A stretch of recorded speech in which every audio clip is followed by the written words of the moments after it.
We are red, red is on. Hey, good evening. Seating, it's 4:45 p.m. to call the Selectmen's meeting of Thursday, March 22nd, 2018 to order. You can all rise and say the pledge of allegiance. Pledge allegiance to the flag of the United States of America and to the republic for which it stands, one nation, under God, indivisible, with liberty and justice for all.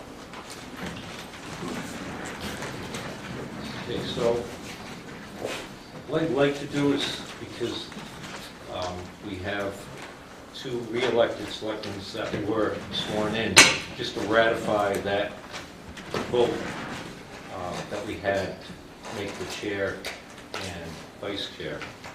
So if we could go ahead and do that, I want to make that motion. Want to do it again? Yeah, just Make a to motion that make sure. John Scanlon be vice chair and Peter Fuller, John Scanlon be our chair and Peter Fuller be our vice chair. Second. So any discussion? All those in favor say aye. Aye. Opposed? Present. So moved. Okay. So the next thing we have, You need to do the two liaisons, not your ex officio position. Do we really need to go through that all again? We were Yes, all officials. officially They're in the sworn minutes. in They're in the minutes. last week. I can understand why John might want to do that, there's no harm done, but to go through all of it again, it's The not ex necessary. officios are changing that we weren't sworn in. There's two ex They were officios. sworn in last week. All sworn in as selectmen. We were elected officials. Otherwise, we could not have met as a board of selectmen if two of us were not sworn in. We were all sworn in as selectmen, you're absolutely right. At the time you made the motion, we were not sworn in as, As what? well, I guess for that, the next session. There is no RSA that states when. according to you Margaret appoint. Burns in New Hampshire Municipal Selectmen. Association, she said it would be better for us to ratify the vote on your vice chair because he was not the chair because he's already, doesn't have to be There is sworn in. No There's RSA. two ex officios that were needed to be sworn in. It's better to have the records squared away. There is no RSA that dictates when you assign chair or vice chair. Anytime during the year, you can change You can change. vice chair and chair. But they've already been, you can, you're absolutely So- right. so But what we're that's looking because at- they're already sworn in. What we're looking at is the ex officios only, correct? You can The do, other parts are done, so it won't hurt to just get done and it seems and, like a waste of time. the But we did minutes. the ex officios. So, well, It's the only two that weren't sworn in at the time. and Which would be you. we voted on that, Yeah, it's, so, Well, I don't mind not doing it, so I don't have to, we don't have to go over it. That'll be okay. one less thing off the let them bucket do what list. they wish. but it's so silly. everybody's all set with the accepting in that it was last week that we all stand. So we'll move on from there. So we're going to bring up the approval of the minutes for 3/8.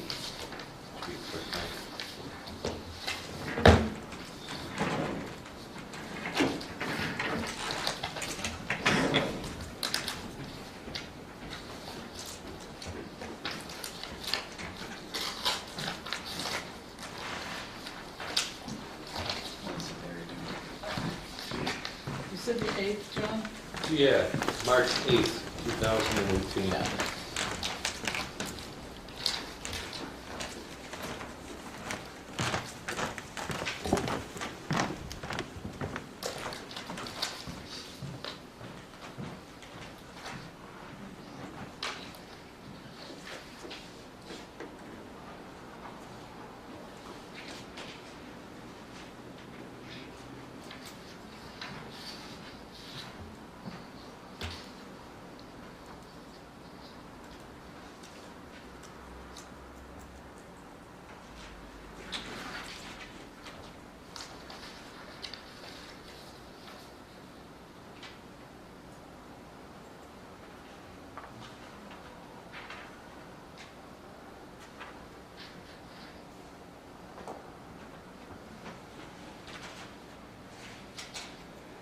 Page 3, last bullet above Selectmen's report. Dare Street sinkhole. What's the address? Because the sinkhole is on the lawn. I look at that, I'm saying, where's the sinkhole on Dare Street? Okay. It's that condo complex Address. across from Kettlehead. Page 1, under Selectman Constantino asked if the porch at the senior center could be pressure washed and painted. She mentioned the possibility of the youth assistance program helping. That's after the pressure washing was done. That's the painting, Oh, with the not the painting? pressure washing, right, So program helping with the painting. right. It doesn't have anything to do with the pressure washing. They're not able to do that.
Anybody need any more time with that? Do a motion I do. to, okay, go ahead. And you're done, you can make the motion.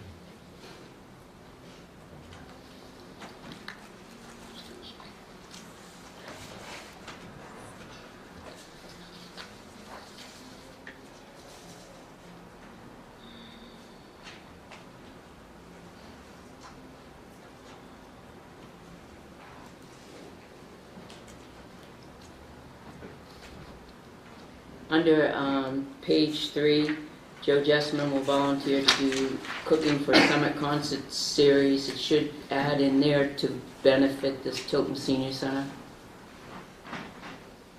It just sounds like that's going to the summer concert series and it's not.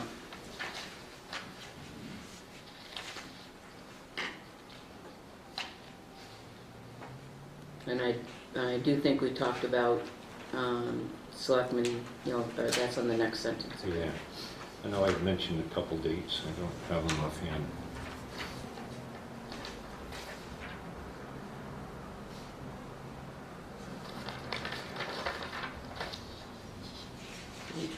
Good.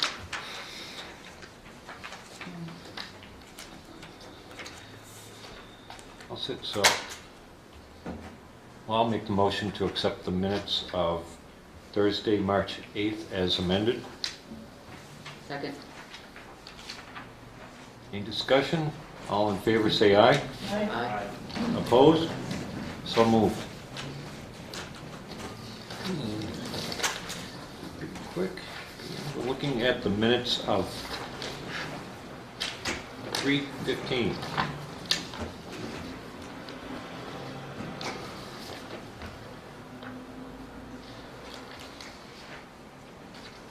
Just the right angle. If I'm hugging you, John, I'm trying to read my minutes.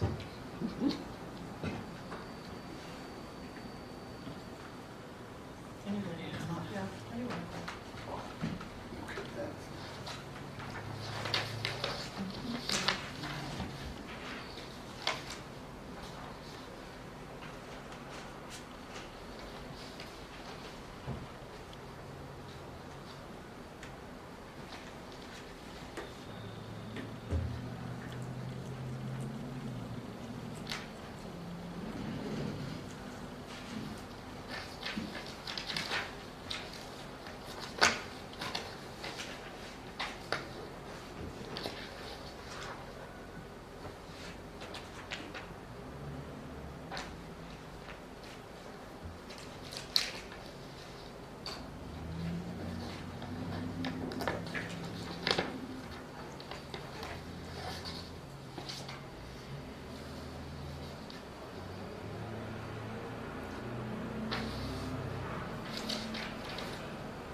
Everybody else set?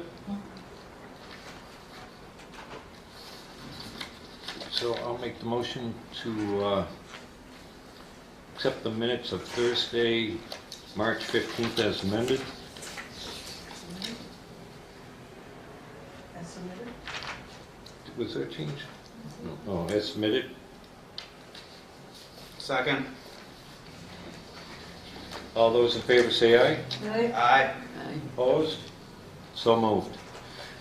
Look at that, we're 4 minutes ahead of schedule tonight. We're going home early. Don't jinx us. Okay. Don't drink the Kool-Aid. Okay, so next thing we have on the agenda is for the auctioneer for Sherwood Drive. Here's Mr. Beverly. Come on up. I think there's something in everybody's folder about that.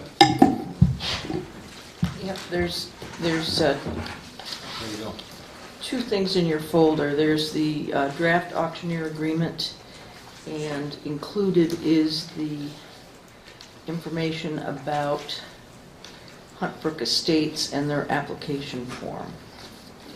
The agreement that we're using is the agreement that we've used in all prior years.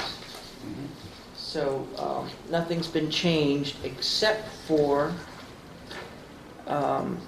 unless you want to go ahead and go through it. Well, first, has everyone taken a look at any questions, or I can talk about the changes. First of all, typically we get a higher down money on the properties, but where this is a lower property, and we went with, did you amend that to 11? 11 is still 10,000. That's still at 10. Yeah, do you want to change it? No, that's fine. That's good, fine. yeah. So because it's a property that's typically going to, I mean, it's going to sell for in the 10 to, actually, I think it'll do a little better than that in the current market. But what we didn't want to do is ask for too much money down and basically eliminate potential bidders on the property. So we lowered it down to $1,000. Typically, you'd get, 3, maybe even 5 or more. But if you do that, you're going to take a lot of people out of the game that. That's on page 2, number 10, 1, 2, third paragraph down.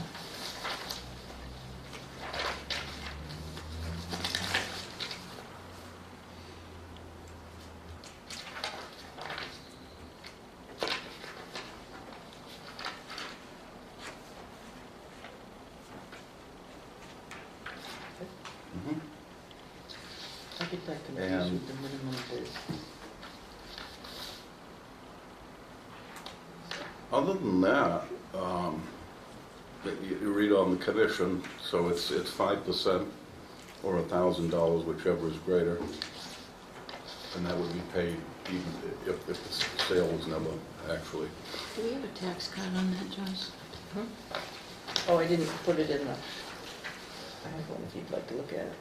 And pictures are going around. And as Joyce started to talk about, so the Rogers Company, they require that you have to pass with them with an application to be in the park. So Joyce has already taken, and we're going to include that with all the paperwork, so any potential bidders, and, his name's going to slip. Peter Graves? Peter Graves has spoken with Joyce, and he'll try to expedite, he will expedite any potential buyers. So I think the best way to handle it is, so once I get out there, get advertising and so on, we get potential buyers, I'll take them and show them the property before they actually submit any kind of application to the park or anything. And that way we can get a lot more people in there. And I think the phones will be ringing. So we'll take them in, and then they have to, rather quickly, really with a month to go, get their applications in, and he'll get them right back, so that when we come to the auction day, those that are there are gonna be well qualified to bid. Are they going back to you, No. the applications, or no? Mm. When the people that are interested Their apply, qualification? the qualification, the application, does Peter give you a copy of the, or No. does he say, yes, the application has been submitted? He will give us a list He'll give just a list of approved applications. That's so that we correct. can check them That we will off. have in hand that day. Now, is he, somebody who bids on that to purchase it, why would they need to have an application completed if you just have to have an application completed in order to move in there, to occupy it? Well, You have to be approved. you have to be To move approved. in there, but you could purchase it and then apply. No, No, that's not the way it operates. You'd have to read the language. but You can purchase it and no, move it. Yeah. Yeah, you could purchase it and move it, When but he, right, when he came You in couldn't occupy. and talked with us, he said that in order for anyone to even come in and occupy that, they had to have an application in well before the auction, But before he had to come in. my I see what question you're saying. is, it's not to occupy. Somebody could purchase this to actually sell it again. And then those people would have to apply. So for somebody to bid on this and to purchase it, They could, they because they're don't buying. have to they're have an buying the application. structure. They're buying the That's structure. correct. So we couldn't really eliminate anybody if they didn't. No, I wouldn't eliminate them, case by case, I think. I'd have to take a look at the language, there is some language on that, I've done quite a little bit in there over the years. They do talk about, that's a good point. Just wanna We'll make sure we take a got look that. at that, but, no, I wouldn't eliminate them, Yeah. just for Yes. that. Give them a heads up, you could be told you're not gonna live there. But everything's subject to change and But it says all bidders shall complete an application form and be approved by the manufacturer housing park owner prior to the auction. That's so it in needs this, to say unless. that's in well, that's our what I'm saying, language. We signed you this, hold that's the in our power, we language. could, with your say-so, we can, We we can can change modify. that language, well, we could modify, otherwise John is really correct in what he's saying, that if we leave this language the way it is, if somebody buys it to resell it, that eliminates that. So what if we strike prior and put in should be approved prior to, or put the should be well, maybe approved leave prior? that, maybe leave that in as stated and add some language saying, at the board's discretion, we can decide to change that. You always have that power anyway, too. Like a fail-safe, it's the board's just, have we done that before? Well, like John said, we don't want to eliminate anyone, certainly, so it might be prudent to, up front, put some language in the contract. The contract is Just simply between say, us. unless the buyer's intent is not to occupy the home in, what is it, But you're Huntsville? going to want to modify your Purchase and sale. agreements or anything, your attorney will talk about that, but, so if let's suppose that somebody did want to bid, I would have an understanding with them up front, I think, if they intended to move it, that's at their peril. They're going to pay the money and buy it. Right. And What if they were lose purchasing because it they for can't somebody move it. else? Hmm? What if they were purchasing it for someone else? Well, If they were someone else purchasing would- it. For someone else? They still have to qualify to live. And If somebody intended to whoever's buy it gonna to end up live in- there for either themselves or somebody else, it is. That's the most we likely do need to let situation them is know. the people are going to follow the program and one of them will purchase it. That's the most likely situation. But we have to let them know that they have to be, if they intend to live there, they better be sure that they're gonna be allowed to live there. That's correct. But if we And that's just going add to be some part of the simple paperwork. language that says That will unless- be part of the paperwork that I present them with Yeah. when anybody, or I'll have an email automatic that anybody that calls, hits it online or whatnot. I can fly that out to them and I say, mean- take a look at this. The other Maybe part- even before you want to look at it. you know. And Just add some language to that sentence, and also make sure that if somebody's gonna buy it and not intend to live there, they still need to get in touch with the auctioneer before the sale. Yes. So just change the language. You don't have to change it much. We're just gonna I Do think, we have any idea of what the criteria is to be approved at such You have a location? copy of the That's the application? applications on the second. Copy It's there, yeah. And it's, pretty much like, you know, if you're renting somewhere, it's That's not too bad. yeah, like, you got credit and you're in good standing, you can they're not afford it. overly strict. It's really all based on can you afford to live there? Well, I don't know, Peter won't be back in town until Wednesday, but I don't believe that they allow people to rent those trailers. I think they have to be owner They have to be owner occupied. I know they own some trailers They that do. they rent. There's very few of them though Yeah. out there that they do that. So we probably would want a copy of their rules and regulations on that You have, at I've the got auction. one on file. so Not in people the are- packet. I'm in agreement with Catherine. I think we just changed the language because this is our contract with you here. And if we just, you know, modify that or add to it, to get in touch with you so Exactly. that you can narrow the situation down. And as I think you're saying, if we put that on that contract, then I am bound to follow that contract and make sure that they are notified. Mhm. I think that covers everything. I hate to have somebody say, I bought These this, and I sales- live here, but Much they like don't the want foreclosure, you know, things are subject to your satisfaction and approval, right, all the way to the end. I don't think we've ever done, we've only had one and we've made an agreement in a park where it was very simple. We had a buyer and an owner, it was very simple, we passed it over. So I don't think we've ever come up into this. That's probably what's going to. so if they don't intend to reside there, Right, and they, of purchasing it to resell, Oh, easy. for resale purposes, to get in touch with the auctioneer. So I'm making notes here that I'm going to get the paperwork from the Pines All Day, the whole business. And I think that that's attainable on the internet, so in advertising and so on, what I'll do is throw a link that, because that buys us out of it, everyone, that for information, go here. Yeah. Rather than having to print all of that up and give it to each person. yeah, And then- they do have their rules and regulations on their website. Yeah, and he did We'll have specify that when he was paperwork here that after it was sale. that. And give it to each of them, once they're registered. Then you're making sure He's that, got waiver of homestead rights. So do we need to change the agreement in any way? Just, Do we want to do any wording Oh. changes on that tonight? what about a Or- minimum price? Are we gonna put down a minimum price? It's on there, page That's it. 1, it's Yeah. number, Oh, it's just, I didn't see a number. I didn't though. see well, it is I a number, think, it's under, where did I put it? Did it's I on the accidentally front. leave it It's out? town's desire to One. recoup all back taxes, interest, costs, and penalties as defined, RSA 80:90. Oh, I There's no left, price. yeah, I left that blank because you need to tell me what you want as Right, your minimum yeah. price.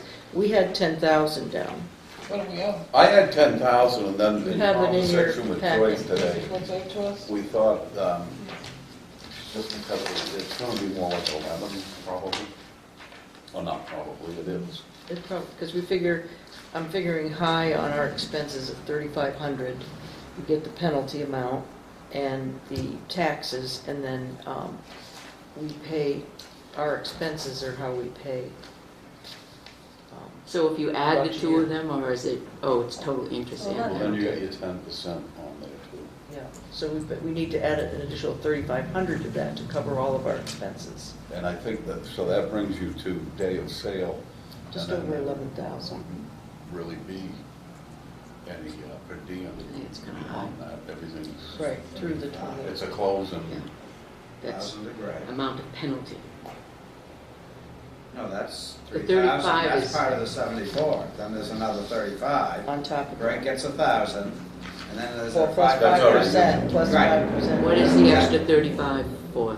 So, for our expenses, to pay the auctioneer, to That's pay, 1,000. yeah, we're paying for the ads. $500. $500 of 500 there, ads. that'll be We'll fine. need legal fees to pay for an attorney to review our purchase and sale agreement. Where's Joe and He'll Medina? be doing, well, We're at 2,000 already. we're not paying for it. Any proceeds over and above our expenses go back to the owners. So we're looking to make our expenses, which is our taxes and Well, the penalties tax, and that's all. interest on What our if we've gone expenses. high and it went, if we're looking for 11 and it sold for 10, we're saying no at that point, or are we gonna? we We regroup. Huddle. Yeah, the contract Huddle. makes an allowance for that you, and you've got to be there to do it, at least A have. quorum. We have a Yeah. quorum. So you might at that time say, We do it. you know, we took 30 parties through here, we've got 10 signed up today that have gone through the process, so on and so forth, and it still comes in at 9,800. And I I just, think you hit the market, so. yeah, and I think he's probably gonna charge us for lot rent, because we haven't paid any lot rent. Oh, that's right, yeah, when it Yeah. sells. The one back lot rent. I've seen it go both ways in there. I mean, there's a grace, I mean, after all, we are selling it for them. But that's a good question, But and didn't we say ask him. yes? No, when we met with him, he said we can work the lot rent out later, more or less. He Well, didn't let's do- promise Can Can anything. we just talk with them? Can you just talk with them and? Yes, he's now- not due back until next Yeah, Wednesday. now's the time to work out the lot rent. It's later. I mean, I assured him that we closed it up for the winter, and we turned off the utilities. So we still have to figure on a minimum. Yeah. I would say between 9 and 10. Well, we need to figure out the lot rent, and then we can figure out the minimum. But we're already getting a penalty. So should we be putting minimum, this is our agreement with you, this is not a publicized agreement? right. Or does it And matter? in this case here, you know, my fee is built in anyway, so if you opt to not sell the property, I get paid You get anyway. paid, right. So that doesn't null and void the clause, Right. but it, I mean, I'm not gonna say I don't care, of course I care, I wanna sell it, but I'm not gonna, I have no reason to hold your fee to the client or anything. Joyce, did you recommend 11? Did I hear somebody throw out 11? I'm thinking 11,000. That's good with me. Well, if we set it at 11, and if it doesn't get that, we can all, Huddle. Yeah, if it's 10-5. Well, You you know, know, and say, hey, Someone's gonna that's go to good the enough. auction, because he said someone needs. We to all go. should be You've there. gotta have a quorum So you have to have 3. at the auction. Right, because you have to sign the purchase and sale agreement. What's the date of it? April 28th. The 28th. what would be nice is to see an itemized That's not list of vacation. expenses prior to the Yeah, we lot could probably rents, get that, whatever. have it right at the Right. Well, auction. I think we should have it sooner than the auction. Mhm. My Let him get back from. Well, his vacation. I've paid plumbing expenses. The unknown is the lot rent, and I think that that's Insurance. really the heavy one. That's So the- Joyce, if you're Those are the only comfortable, three. 11 is going to cover everything. Yeah. We'll have it Right in now, we can say 11, but if we find out that it's really 11.5, we can change our mind, right? Yep. Mhm. So So that's a consensus. if I say the Go with minimum the should be 11. 11. Is it a consensus? Everybody all set with that? And then we can Well, change it? I think Greg has an idea of where we want to be. I don't see why we throw a number until we see expenses. Yeah, Yeah, because we're gonna, you know, that's a Say good the point. auction, we're gonna be looking at each other if it's running low anyways. How can I say If we this? take the clause as it Just a stands, second, I have to figure out how to word this. We're getting a 10% penalty. Right. We don't need, if we don't need it, we don't need We can use that. that. Mhm. so as written, it states that the. I still like to see, So it's like a contingency fund. Oh, yeah. that's fine, but it was, Yep, that's fine. I'm kind of with you on that, but I think that we're built in with that, so that we can, it'd be better lowering it than putting it up at the day of the auction, so Yes. I think we'll be Yes. okay. Right now, the only expenses we would have would be lot rent, paying the plumber, which was minimal. There's some utilities for the electric, just to keep the meter there, and I'll estimate legal fees. Advertising. And the advertising is 500. And then at a minimum of 1,000, we know. But don't you put your time in, and didn't we do that the last time? Yeah, I really shouldn't have done that. Okay, Add it. got it. That was because anything over and above our expenses, I have to document with the court. And we file what's called a bill of interpleader. And at that point, the court, this is Superior Court, it's up to the court to disperse the money. If the court can't get in touch with the property owners, the two property owners and the bank, the mortgage holder, but I've since found out that that lien is no good anymore, so, but I just sent a notice just to cover ourselves. And if they don't respond, they have so many days to respond, then the money would come back to the town. Yeah, I'm comfortable with having that penalty in there, so I'm able to go for it, and then we'll find out. Just- Yeah. Pass that back down to Joe. Everybody else Right, because okay with that? when you look at it, it doesn't generate that much. Usually, Yeah, I'd still like to see the expenses. Yeah. That's all. We want to get I it. don't think that's an unreasonable. And I agree with, No, no, no, I no. agree with, Obviously, yeah, where we, make sure we, right. That's all. or So we're just gonna change the language a little bit on that number 10, Yes. And I can number these, I'll just do A, B, C. and then the minimum. Yeah, so you go Yeah. ahead and do that. Yep. I'm gonna begin one. Oh, yeah. I'll get that. Yeah. yeah, We'll okay. be online Again. tomorrow, and then I'll start the process. Now, you have been in there with me, right? You have, okay, just so you know, What? the furnace does not work. Tomorrow night. Yeah. You got time to fix it. So, and I don't. First day today. But I do know that the furnace does not work, and the, who was I going through it with that time? Was it you? Checking everything, oh, it was Lee, I went up and looked at the sales. yeah. I've been in it. So everything pretty much is, as seen Yeah. anyway, and But they will need a furnace. The homeowner, the prior owner had a pellet stove, but that was his own personal property, so he took that with him. That's the other thing, I'll get up there and shoot maybe the first of the week.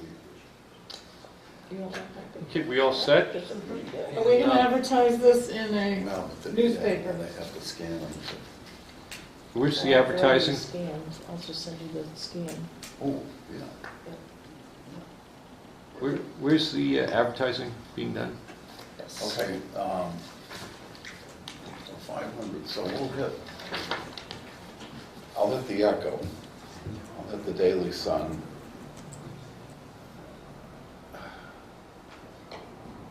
Union League is awful expensive, and I don't know if we, What about that messenger? I see that everywhere. Do people pick that up and all? Really? Concord Monitor? monitor, Aren't they pricey? Yeah. apparently thinks they are the leader. They do. And I'm But I think you're gonna get more bang for your buck out of the monitor, so I can get in there, you know, with the internet now, I can downsize those advertising some, under the auction license, I'm not required to put as much fluff in there as How many fluff? regular brokerage, you know. So you can downsize the ads and just send them to the site. Right. So I can hit either Union Leader or Concord Monitor. And they're gonna contact you.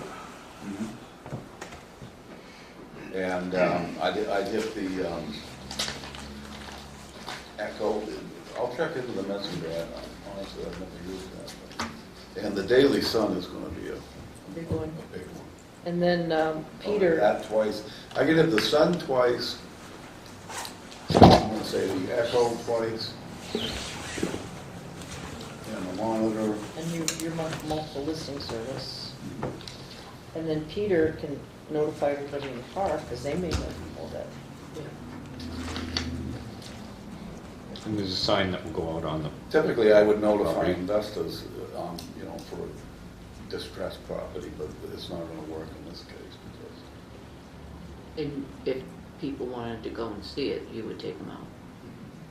all in all,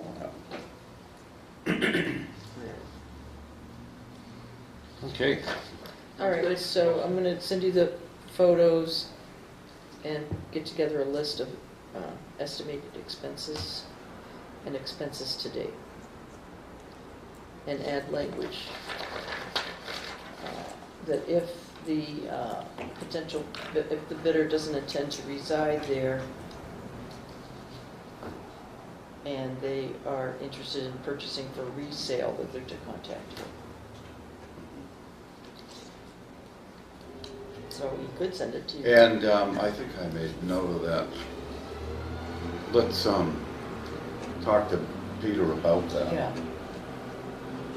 Yeah, I mean, I don't think he's gonna say no, but I'd like to be able to know what to tell him. yeah. There were some guys over in Vermont that were buying forming new parks and so on, so I've got their info. It's a good point, really, I didn't really consider it.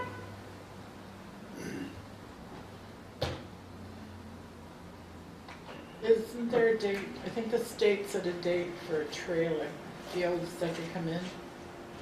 Isn't there an age, a trailer can't be, there was a year For, that they didn't want trailers coming into parks and whatnot. Because the construction well, that's up codes to, changed. yeah, Is that up to the community or did the state set that? Isn't that the community? that's up to them. You know, you get into bank financing, which is, there's dates and conditions with that, so once you're too old for that, which they did extend that back a little bit actually, that takes a lot of big swipe of value right out of it. The state has a whole section on mobile home parks. In fact, they created a committee. On that note also, if you've got any multifamily property, just FYI, there's new lead disclosure legislation that passed. It's going to be coming into play here, and it's going to, I mean, this is my call, but it's going to devastate the multifamily market. There's no more, there'll be really no more encapsulation and like that, so you're gonna have to audit each one of all of these. So any property coming to the market, you know, you're gonna put, I don't know, the number's gonna be 10,000 per unit or whatever, and that's gonna come right off the cuff. What, Best. I ran And the into, kids have to be tested. Any children living in is this this federal or multi, state? this is state. And federal. Is this new lead laws? We're just getting on it now as far as reading the whole thing, but we had a class on it. You know, it was a heads up for us, you wanna know that. Well, I ran into this just in getting estimates to get our carpeting done, since they're gonna be working around pulling up those toe boards and things like that. And Yeah. that they need a certificate that we're lead-free. So who do I get that from? well, let's get this going. They're gonna test Get it, Dennis up test here. the kids for lead, There's tester kits for lead, but it says it has to be certified. and they're gonna lower the numbers too. It's acceptable. So, The only way you're gonna be certified to be lead-free is hire one of the companies that comes in and does that certification. So they'll come in and inspect the entire building looking for lead. that's correct. And they're what, $3,000-4,000? Yeah, and then, There goes our I mean, it's gonna, so you're gonna have to abate, you're gonna have to do lead abatement on anything, a lot of these old properties. Okay, we all set? Right? Get that. Okay, we good? We're good. We good? Good, Okay. thanks. Okay, thanks, Thanks, guys. John. All right. Okay, the next thing, I'll stay ready, Brad. So would the board ever entertain an offer if somebody came in today and offered them money for the property or no? Did we ever talk about that? I know that town meeting says auction or is just. Justice may require. So if an offer came in, That would be up to the board. I know that there's legislation that passed which allows the selectmen to sell property by sealed bid. I mean, we just did that little piece under justice may require, but now you can do it by sealed bid. But I don't know if the town meeting has to include that or not. Seems like we're saving off a lot of headache, but I'm just curious what the board thought. It would depend on the offer for me. Hmm? It would depend on the offer for me. Somebody wanted to pay 5,000, I'd say no. Somebody wanted to come in here and give me 12,000, I'd say yes. Okay. But either way, once we sign this agreement, we're paying the auctioneer. Right. Exactly. Okay, so next on the agenda, Des, did you have something particular that you came for? I didn't want to hold you up, or unless you like hanging out. I just wanted to make a request suggestion, but if you want to get on with your plan, I mean, you have people coming in at 5:30, so. Yeah. Yeah, we've got the town planner and the deputy fire chief. Yeah, actually, Let's see. Tim is not quite here yet, but I can get started, or I don't know. Or maybe we can jump into Dennis from, is it? It won't take long. Okay, All right. yeah, why don't we do that? Great, Yeah, thanks. come on up. Before I start here, I'm not looking for a decision or anything tonight. I'm just making a suggestion / request. Based on our meeting, our fire district meeting this past Monday evening, I would like to suggest that this board look into establishing a committee to study the dissolution of the fire district and looking into doing our own, pursuing our own fire department. The points with that, a lot of it has to do with the fire station. I think, I know there's a lot of opinion out there as to whether or not we're a community or we're a community divided. My opinion is, based on the votes and so forth, we can think that we're united as one strong community, as a fire district. And I'm just specifically speaking of the fire district, I'll make that clear. I don't believe that's the case. I think, we're here in Tilton, we have a 160 some odd year old building that nobody argues needs replaced. And I just don't think we're ever going to come to a reasonable agreement to build to our need. And I think Tilton's needs might be a little different than the district's needs. So, and those are the types of things I'd like to see in the study. Unfortunately, at the meeting, we weren't able to bring up some very important points because the question was called by the moderator before we could let the chief speak. I'm not at liberty to get into details because we did some stuff under, non-public. But we have public-private partnerships that are out there that we could take advantage of. But we can't wait another 5-10 years to do that because those options will disappear. We have options for land at ridiculously good prices. I mean, ridiculously good prices.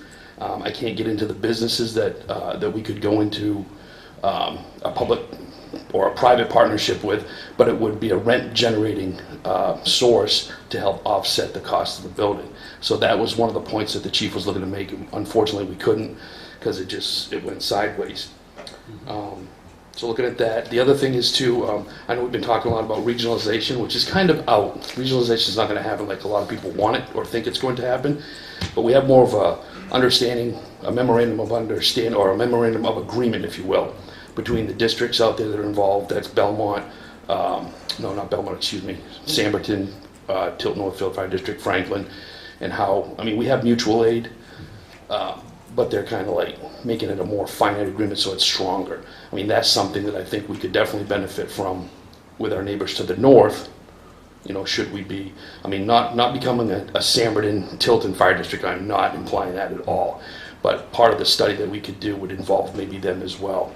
But we also have to make it so that it's advantageous for Northfield too. I want it to be a study, not just a Tilton study that we separate, but a district study, initiated by here in Tilton, our own personal study to get it rolling to see how beneficial it would be for both communities. So that's my suggestion for all y'all to ponder. I'm not looking for an answer tonight, but I just wanted to put that out there. Okay, all right, thanks. Thank you.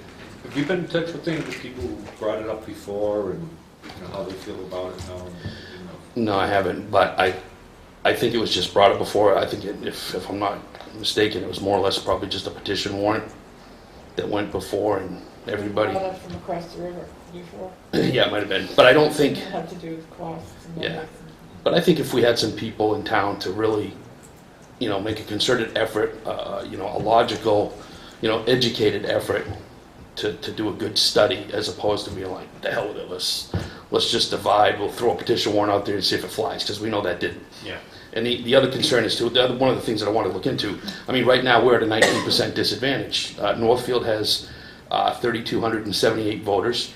We have 2,665, which is a 613 voter difference, a 19% difference. So that's another disadvantage we have, and I'd like to look into some of the legal aspects of that as well in a study group. So anyway, Okay, yeah, thanks. thank you. Thanks, Dennis.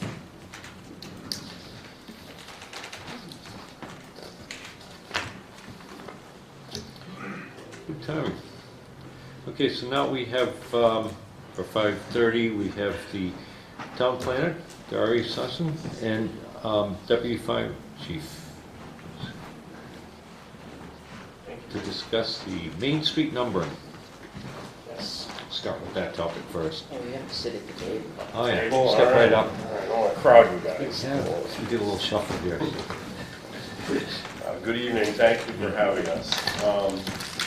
So, as you know, we've been addressing E911 addressing a little bit.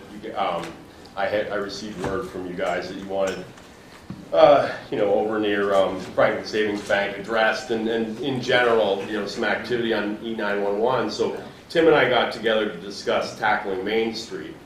And Tim had what I thought was a great idea, and I thought definitely we should bring it to you guys.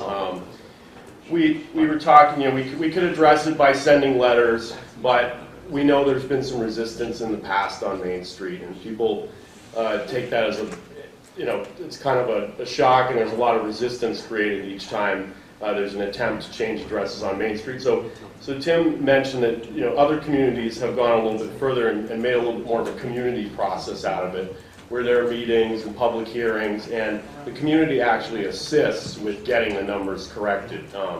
And there'd be some potential grant funding that we'd seek, and Tim can talk a little bit more about that, to actually pay for numbered signs, and we potentially offer assistance with getting the signs posted on the buildings and getting the old signs removed. And we thought there'd be, again, a significant community benefit to that, getting people aware and not just coming at them with letters. As part of the project, actually, I'll hand out, excuse me, I should have started with this. This is the email that I wrote to Tim after we met, to kind of summarize what we discussed. And sorry, I should have started right off the bat with that. Tim's got a copy too. So, so here, this email, I kind of went over already the first paragraph, and then you see components of the Main Street talking about publicity meetings, hearings, uniform number signs attached to the buildings, taking off the incorrect signs. We also want to do some building mapping, where we have some rough block sketches of what every floor of every building on Main Street looks at. We think that would be a huge benefit to both code enforcement and, of course, life safety. And then, we getting suite and apartment numbers also addressed. Obviously, multiple buildings there have multiple units in them. I guess we'd like to talk a little bit more about that. As you see, as in the last paragraph of the email, I contacted Jeannie from E911 immediately after Tim shared this idea, because I was kind of excited about it. And she was also very supportive, and she mentioned other communities had done the same and had some advice on how we could have public hearings in a way that's beneficial and isn't efficient and beneficial, I guess I should say. Just quickly before I turn it over to general discussion and invite Tim to chime in, I've also attached some things that'll look familiar to some of you. We've sort of come up with a map and a matrix of how we'd like to see the addressed. If you look, there's a couple, on this sheet, there's a couple lines that are in blue where there's some we discussed in the past, couple buildings we'd like to combine. And then something we talked about in the past is there's from 289 to 295 is all one building. And last time we talked, we had agreed that we would keep the individual numbers, 289, 291, 293, 295, but as Tim and I continue to look at this and compare it with our ordinance, which I've also included a copy of, that's really not how it's supposed to work per the ordinance. If something's all one connected building, it should have all one number. And so again, we wanted to approach you guys again about that portion of it. That's something we want to iron out regardless. I guess, our request would be to one more time consider sticking with the ordinance on that. So repeat the ordinance again on, like, let's say 289. Yeah. There's how many apartments in 289? I can't speak to that at the moment. It's in our assessing database as 4 separate parcels with 4 separate street addresses. And they all have different separate numbers, but Yes. you want to do, our ordinance specifies that 4 separate numbers. Our ordinance specifies all one number. They'd all be combined, and our suggestion would be 289. I know a new business moved in on the last unit, and so I sort of had a conversation with that gentleman. I said, we're thinking about numbers. What kind, how would that impact you if we change it? Not that that's going to make our decision, but, just to let him know that it might be coming before he started bringing up a bunch of stationery and whatnot. Seemed open to it, but I guess that's neither here nor there. That would be our recommendation. What purpose would that serve you if you got called out to 289 and you didn't know which apartment to go to? It'd be very beneficial. The apartments would still be marked, but we would know what building on Main Street that we're going to. So now it's broken up into four buildings, and they're not clearly marked. They're not clearly addressed. And if we get towed to the 289 block, we know exactly where we need to go. And for us to identify that is going to be so much easier. That's providing if they haven't numbered it now, what's to say they're going to renumber it when you go back again? That's a good point. That's part of the program. So, but for us, if it was According to the ordinance, they have to live by the ordinance. If we abide by the ordinance, we need to make sure that we enforce it. I'd like to see then 289, how many units are we going to end up there? Is it going to be like 20 units, 30 units? No, 4. no. it'd be 29. I don't know which one 289 is, that's why. I don't think in those 4 buildings, Yeah. there's more than 6 apartments. Yeah, no, it's not. And how many storefronts? There's 4. It's 4? yeah, 5. 5.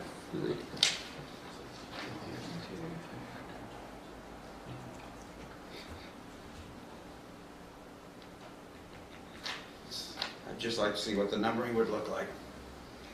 I guess it'd be like the high school, A, B, C, D, up to, I don't know, Z or whatever. Yeah.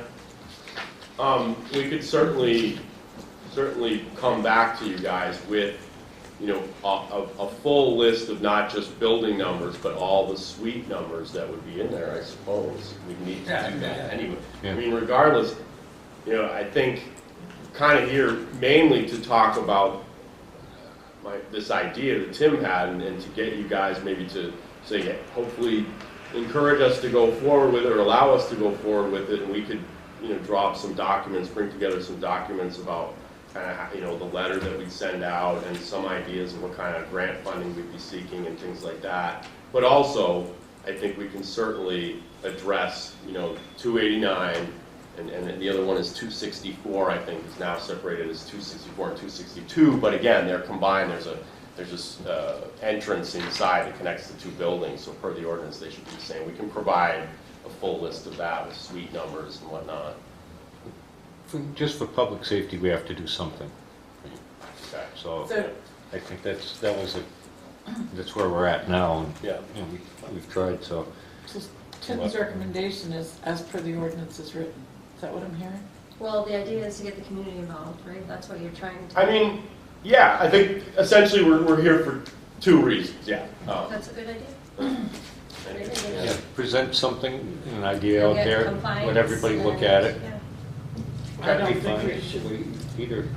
Yes. I have no problem with public input and all. Let's see, last Saturday we had about 75 out of 2,600, and how many voters, Dennis? 2665. So it's just, don't be surprised when they don't show. Yeah. All right. Right. I don't have any problem. I think. At least then we can say, Yeah, you know, that you we're tried. not, yeah, they're not gonna say, where did this come from? We can Something say- that you missed that Yeah. somebody didn't think of. We've The- been dealing with this for so many years, and we've Right. been saying, we're not gonna go here because this is what's gonna happen, we're not gonna go there because this is what's gonna happen. We need to follow the ordinance, we need to follow public safety. We need to know that when the firemen are called out, or the police are called out, that they're gonna go to the right department. We need to do that for public safety, it has to be. And if it's a matter of changing the number, and I know, when 911 came out, I had to change all my documents. It was a pain in the neck, Yeah. and it cost a lot of money to do it. But, you know, if we can try to figure out, especially for the businesses, some grant money to try to get the numbering done and some community effort to try to get that, some help there, I'm all for it, because it is an expense. Yeah, I think we're at a point where we have to say it has to happen. Let's just I know. start going and get Athens people probably involved, dealt see with it a maybe lot they have longer than another we idea. One of the things is, like if I sit here and I point to my right, I point that way. If you sit here and point to your right, you point that way. Yeah. Now let's look at number 2 on page 1, and it says all buildings on the left side of the street. Absolutely. So It's, can we correct? I Can we use compass directions? I spoke with Jeannie from E911, and my recollection is, and Tim, you can probably, you might know about this too. She said from the center of town. So if you're essentially, you're assuming you're traveling away from the center of town on that road, and therefore you're able to determine right and left. Obviously not an ideal situation. There are some streets where going north on it would be just as, you know, essentially here's the center of town and you're traveling this way. Neither way is away or to the center of town. A road that passes completely through the town, you'd have to start at 0 and then go. Yeah. So Right. we need to straighten that out and Unless you clarify. say facing west on the left side, but I mean, it all comes Facing down west to the and north. compass. I mean, But that's, I don't think South, this is, north, I east, don't or think that's the west? way this is though, because, no, but it should be. okay, yeah. South So side in the of street, future- north side. Going How many forward, actual we'll properties, the ones that you say no on them, are those not the ones that are gonna change, or those the ones that are gonna change, the yellow? Oh, so is the number posted correctly? And this was probably, you know, this was a while ago. So, Is the number posted correctly? No, that means that That it's- number is gonna be changed? yeah, something needs to happen to bring it into There's either no compliance. number, there's a different number, the wrong number there. even third number. And there's all kinds of different ways that there are all kinds of Almost the different whole of types of downtown. mistakes. You know, there's suite number mistakes, there's actual building number mistakes. I mean, it just goes on and on. You have buildings that have, you know, multiple numbers on them, so, yeah. So, Tim, I don't know, I guess, I feel like we need to get any more clarification here. I'm hearing general support of the idea of doing a public process where we might put together a letter. Okay, all right. I think in the end, we're gonna have to have a solution, and there will probably be some people that don't like it that much, Right. but the rest of the town, we've all, and this has been across America, Yeah, so, you know, we can't just hold out a couple houses in right. center of town. Safety first. Yeah, we know that it's been an ongoing nagging problem, and thought maybe it might make sense to do something. Get her done. Yep. That's my vote. I Get her done. agree, that's great. It's my vote. We support you. Yep. All right, thank Get you. it Yeah, done. thanks. Thanks Thank for you. working on that. Sure. Next thing we have is first Full of impressions.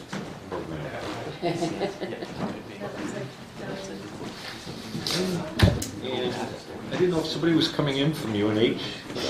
No, we've, both Juliet, does everyone know Juliet Harvey's planning board member? Okay, excellent, excellent. She and I have both been in contact with Sue Cagle from UNH prior to having this meeting tonight, just to make sure we were ready. But she will not be here tonight. She lives in New Hampton, and she's happy to come to meetings as this process goes along. And we agreed that there are probably going to be other meetings where her presence is more important. But if we need her to come in order to get this in order to have questions answered, she'll certainly do that. Has everybody had a chance to look over the memorandum? Yeah. There were a few questions. I did bring some, I guess, other materials that I'll hand out. Yeah, there's a timeline. Now, this Yeah. is obviously a mock timeline. This doesn't line up necessarily with exactly how things would happen here. Yeah. And then, sorry, Juliet, I know you are. Feel free to talk while I'm doing No, this. I'm interested in what you all think of doing anything for the downtown revitalization efforts. I went around and counted the empty storefronts last week, and there's 8 out of 17 storefronts are empty on this side here. I think it's the south side. So, I'm really interested in that and what you all have to think about that. And then the other good thing about this program is I think at the end we'll have some data as well that we can use for if we're going to redo the master plan for the planning board. So, but as far as the costs, I know that may have come up. Yeah, I'm a little curious about that. I mean, she's talking about, she's done this a number of times. She's like, just snacks or something that we provide when we have like a presentation. And I would be more than happy to, contribute to that, just voluntarily.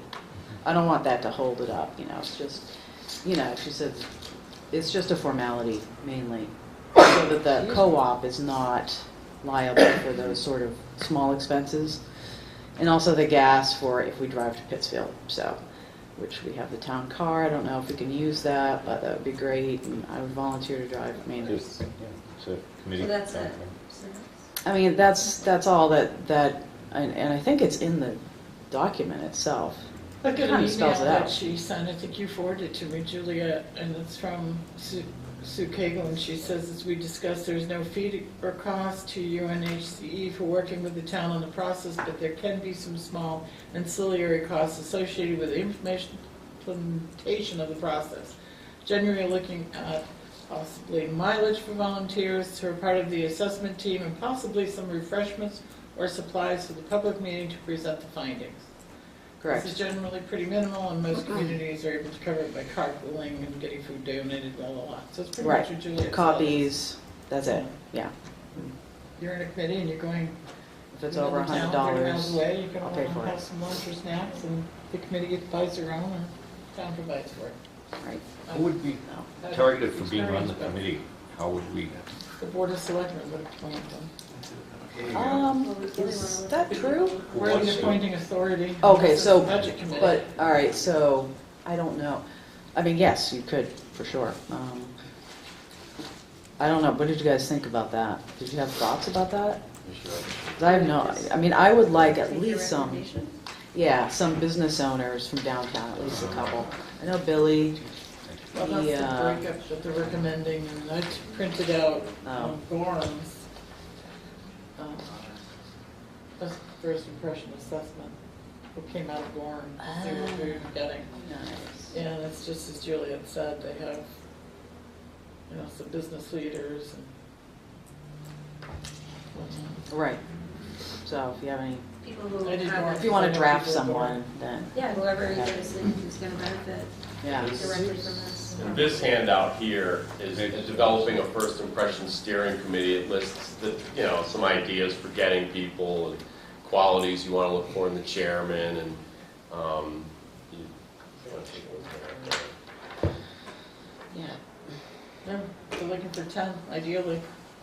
Although I will say, when she came, when Jules and I met, or Juliet and I met with her and a couple other folks, she was saying 14 to 15 was also a good number. That way people will drop out. So somewhere in there, 10 to 15. We have trouble filling boards with 5. That's what I was I saying. know. I'm going, wow. I was like, Which oh, one of us, yeah. seat 2 in the back. There's two. We're gonna, our thought was Same to people. force people to do this. Well, this is something people in the Main Street community can get behind, Yeah. can get passionate about, you know, I think Hopefully, you yeah. guys gotta get passionate. Yeah, no, Okay. you're right. I think it would be Right. great if you could recommend people, maybe talk to Oh, people. yeah. Oh, like Billy, that was a great idea. And there's others Start, yeah. to recommend to the Board of Selectmen. Maybe we can all think of people and talk to them as well. Right. We have Tim, start drafting something up for Tim to put on it. Put on the website. I think Oh. that's a great idea, John. Is when we put things on the website, he wants the people to track them up, and then he'll put it on the website. I thought we would just kind of go around maybe and see if we could just word of mouth. Okay. Get somebody. I'd be 'cause the other- happy to draw something up for the website though and give it to Tim. That's Based on Just The other- FYI, it's out there, get the idea, and maybe somebody's gonna step in. That's great, and I'm gonna Yeah, if do a there's lot any of work for you interest to in, yeah, get the pendulum starting to swing. especially the new people. We assume we have 5 people right off the bat, For the committee? right? Yeah, it narrows the days of the week you can do it, probably Saturdays, Sundays. Just kidding.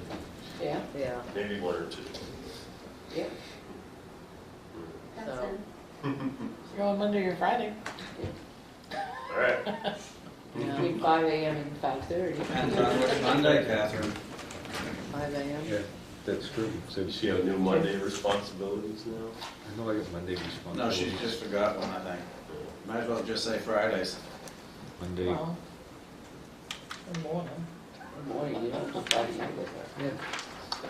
Great, see what other towns Minutes? did. It's just Do we have to do minutes for this? Yeah, I put it in a call. Any committee form should take minutes, 91A, yes. Yeah. It's an official committee, and it would be because we'd have to also indemnify them. Okay. Have someone else do it. They would need to have minutes. No, I mean, I could probably just do it while we're So- meeting. 91A compliant minutes are very Brief. brief, yeah. Yeah, it's gonna be brief, Who was there? yeah. We went, we saw, we left. The Main Street program went pretty good for a while. It was worked great, and it kind of fizzled out over time when they stopped funding it. Yeah, Well, the Plums would federal be government nice. did that, didn't they? Yeah. yeah. Yeah. So, okay. All right, so, See, there is a MOU to be signed. We were able to add 5 lines so that, the way they had it said something like community leader. We talked to them and said, well, that's not how we generally sign things in Tilton. There's a line for each selectman. So there's an MOU And they're to be signed. in there to be signed with 5 selectmen's lines. Pittsfield would obviously be our partner, so I assume if that were to get approved tonight, I could on Monday send the MOU off and we get, I understand Pittsfield is on board. Their Board of Selectmen has met and expressed initial approval or agreement to enter this, so we could have this essentially moving forward next week. I mean, not started next week, but, get the ball rolling. Okay. Then we'll have to move quickly on committee members. Yeah, yeah, right. we have to get a time, and that's gonna be our thing. It's getting like a time that everybody can meet. Especially if you get business owners. Yeah. Well, Dory knows how to do those Google Group things. Yeah. Call it, Doodle poll? What is it? Doodle poll? Doodle poll? Yeah, is that what you're talking about? Is that a real name? Yeah, it's a great tool. Yeah, Yeah. Doodle? yeah, so if you're trying to organize a meeting, you know how you send a bunch of emails back and forth and the people will say, yeah, I can do that, and then one person says no, and then you have to start all over from scratch. This doodle poll, essentially, you send out and you set up times on a matrix, meeting times, and then down the line is the participants enter their names and check off the meeting times that they're available for. And then the person who organizes can just go look in and see what date the most people are available for. and just assign the meeting that way. It's Yeah. free, obviously. I don't think they have to sign up for it or anything. I mean, like, they don't have to create Just a an little, account. one of those hidden, Little tool, yeah, right. yeah. Great tool. Any committee members will have to fill out one of our applications so that we can properly identify them as. Okay. Yeah. Oh, okay. We want them to have that identification so they're not liable for any damage or suits or whatnot. The paperwork is committee member, what's it called? Somebody has them, Gail, and Joyce Yeah, can get it's access to a it. volunteer vote form. Yeah. It just Cool. identifies- They have to be sworn in? Whatever you signed for the planning board. Oh, okay, same thing? All right, that's fine. And any committee members that, It protects them. that they're working on behalf of the town. We call first impressions, Main Street project or something. Whatever it's named. Sure. Thank you, Joanne. Thank you, thank you. Yeah. So thank you for your time. Thanks. Have a good night. Is that program, is that program described or available online? Yeah, like, So, we have an MOU to sign on this. And Peter just mentioned, you should have a motion to sign that, or? Their act of signing it is, they're agreeing to it. You have to choose not to Well, sign I it. usually wait until we have an approved motion to sign. Yeah, I mean, we could have It's just not two people necessary, agree. but you can do what you like. And you know what I mean? You can do it either way. Just Like, so sign that we it, have a majority of people that want it, so that. or you can make a motion. I'll make the motion that we sign the MOU for the developing first impressions. Any other discussion? All those in favor say aye. Aye. Aye. Aye. I decline to vote. You get three. If I want to sign it, I'll sign it. If I don't, I don't. Thank you. See ya. Thanks, Jerry. All right, thanks. Disappeared.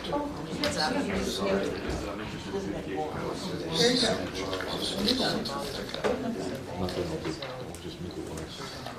And that email.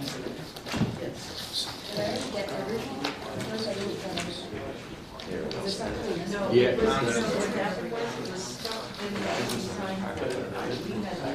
I don't think I got that FYI. Yeah, I'm good. I kind of messed this up. Came in here and it stuck at me. I just, you going. But that's coming this way. I'm just sending this this way. Yeah, but at one time, yeah.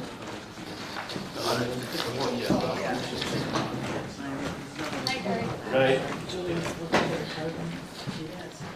Done a great job. Okay, so Thank you. on our agenda, we have the police chief and Captain Martin coming in for the cruiser. However, the police chief will not be here, but Captain Martin is expecting to be here around 6:15. I thought we had asked that that information came from the chief, didn't we? Or am I mistaken? We did.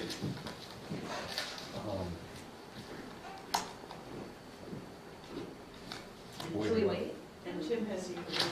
It's supposed to be at 6:15. And he also sent up a copy of the just.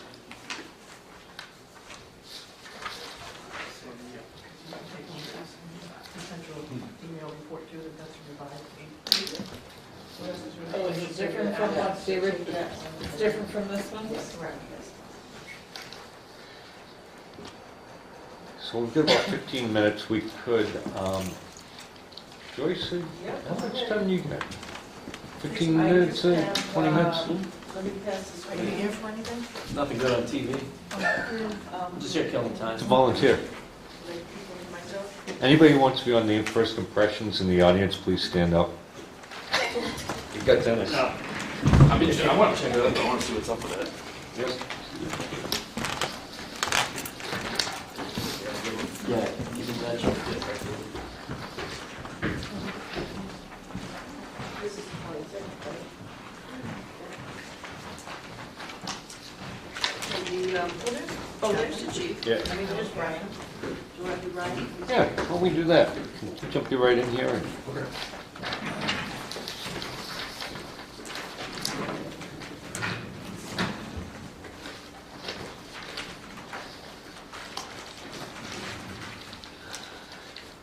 Okay, so we're here to discuss the cruiser, so this must be the new cruiser. Yes. That we're going to be adding. Hopefully. Yeah.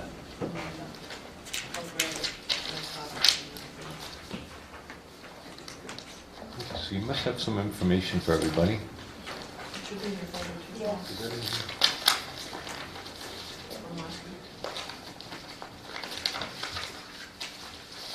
We did? Oh, there it is.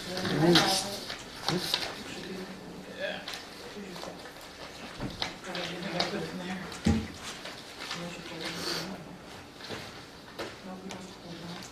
I think I put it in my file. Okay, so we've got 3 bids here, and they all bid on the exact same thing, same part numbers, Yes. items. Yes. Um, That's why they're all so close. Yeah, I guess they kind of... Okay.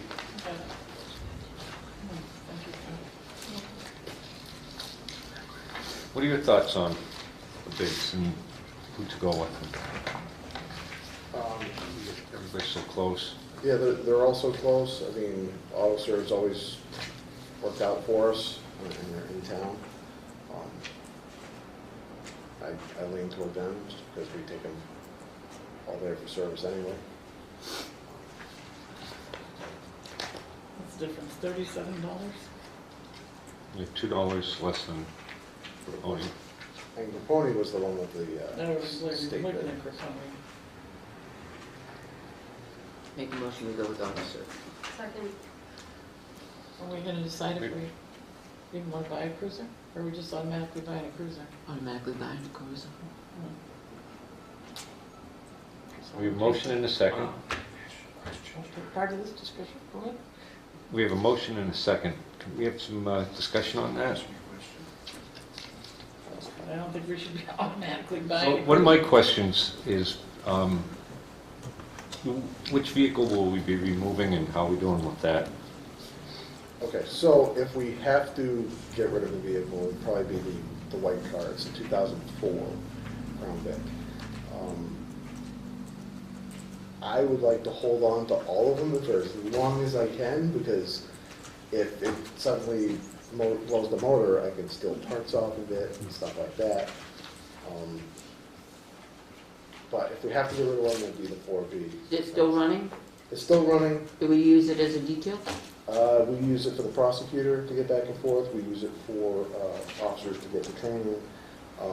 It does need a new fender because there's some rust on one of the fenders, but overall Kevin can take care of that. And, it's still functioning as a car, so we could keep it and let the prosecutor run it, until it doesn't, and then steal parts off it, windows, whatever. Another garage queen Yeah. down at the Public Works Department, for parts. One of my thoughts is that we usually hand one down and put one of them into the prosecutor's hands, or something like that. So the prosecutor's car, the white one, would go sit in the parking lot for parts, and then he would be reassigned a different one that's kind of getting up there. Right. And so, how was that? Last year we didn't have a car for the prosecutor, so we assigned that one to the prosecutor. So what Ryan is saying, we'd like to keep that one for the prosecutor. And John's saying That's he'd adding. probably be upgraded Yeah. to the next one. There's not the next one to upgrade. We're adding one to the fleet.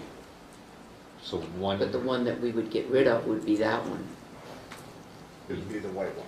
So if we have 10 cars that we're operating right now, after we purchase this, we'd have 11 cars.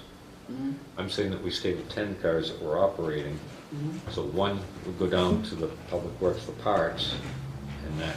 Instead of adding one more to the fleet that's regularly out on the road and registered and So sure the and next one operating. to, what they're saying is, what's the next one to the 2004 that you would take off? And delegate to For the the prosecutor. prosecutor. I guess it would depend on what, because all the next oldest cars are 2006s.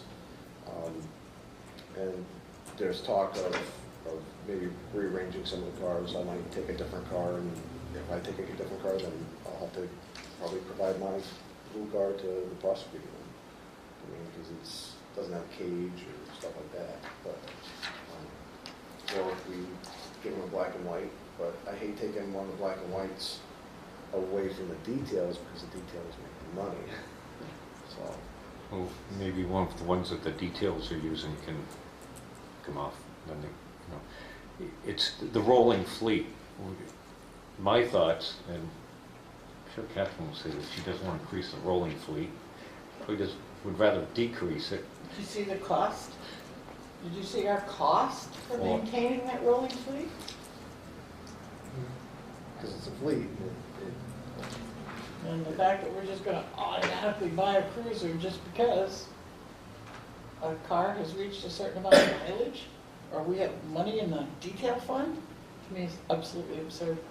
Well, show me that we need it, but you're sitting here saying, you know, we don't have enough cars, but, I mean, so you're buying a new car to put in the front line, Right. because one of those It's cars the most has reliable you'll have. reached a certain amount of Responding mileage, calls. but yet we service them, change oil, change filters, we service them, we keep them in top shape, but we're gonna replace it because it's We- reached that certain amount of mileage. We Sorry, I service can't go them. there. To keep them running. We But don't you're not rebuild gonna them. to Cars maintain today were designed to go further than they were 10 years ago. 100,000 miles, and today's car is nothing. Right, and these have over 100,000 miles. And Not they're not, 130? and I'm sorry. if you go by mileage only and not by idle hours, then yeah, they only have 150,000. If you add the idle hours, which is about 33 miles. It's not supposed to be using Per the hour. frontline cruiser for detail, sitting there idling. You're talking about the ones that have over 100,000. Right?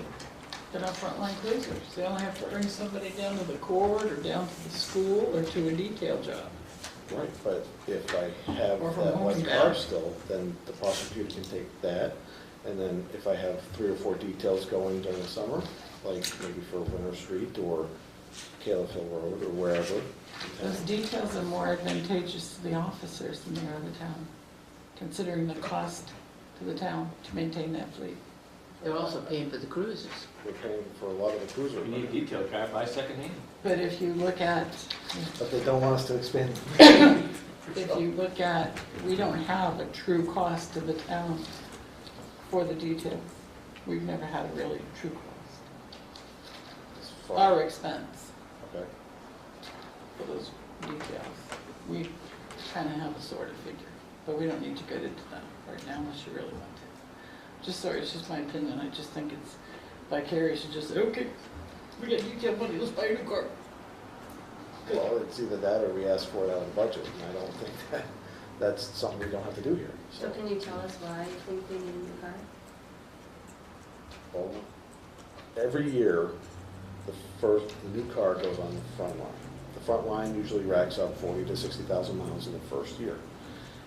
It goes, if a new car replaces it, it moves down the front line and then racks up another 20 to 40,000. And pretty soon you're at 100,000 within 2 to 3 years.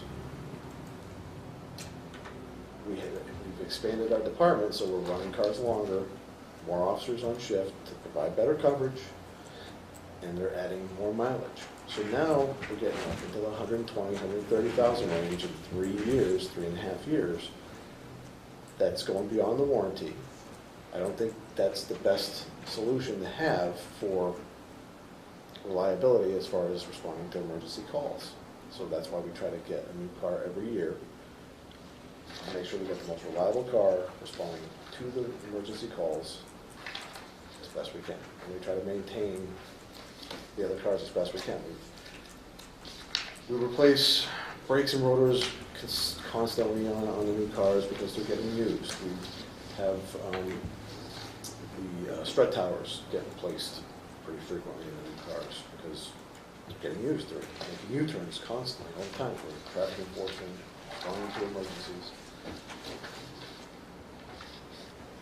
I wouldn't want to put one of the 6 or 7-year-old cars on the line responding to an emergency and not be able to get there because it's out of warranty, so we didn't get something done or we didn't get something replaced right away.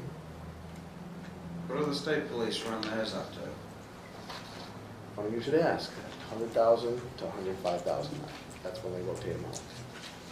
Doesn't matter how old they are, mileage. So the state's getting half the life out of it. I think Or less better than than that, because life. they do a lot of highway miles, so they rack up the miles quick, so those are pretty good cars when they're done. Highway miles aren't hard miles either. When, you know, we have a motion and we have some discussion on it. One of the things I asked for last week was a complete written plan of how we were going to rotate the vehicles and what vehicles we're taking off. And asked the chief said he'd do that, so I don't know. But we have a motion on the table.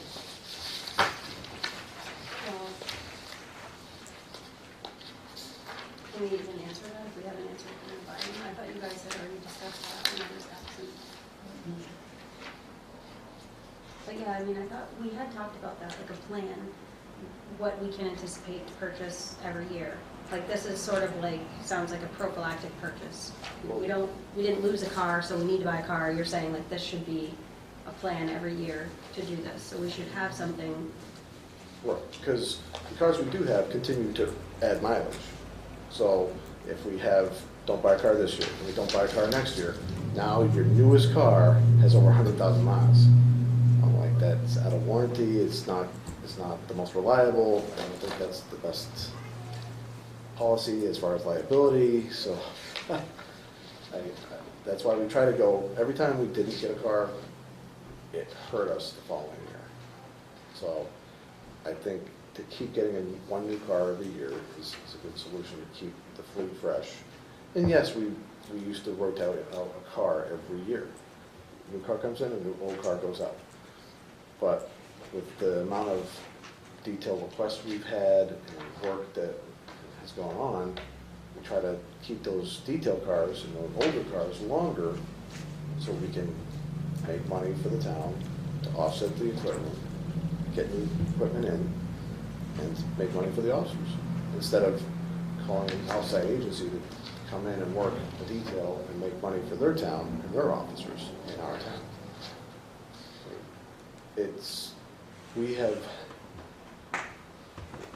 Franklin has called us for details, for snow removal, which is something that I think is weird because I thought the police department could handle that on their own.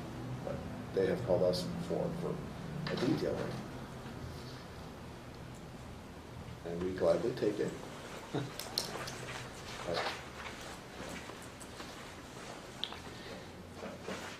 Let's see, presently we've got 14 cars. And I'm looking at the vehicle listing from 320 of 18.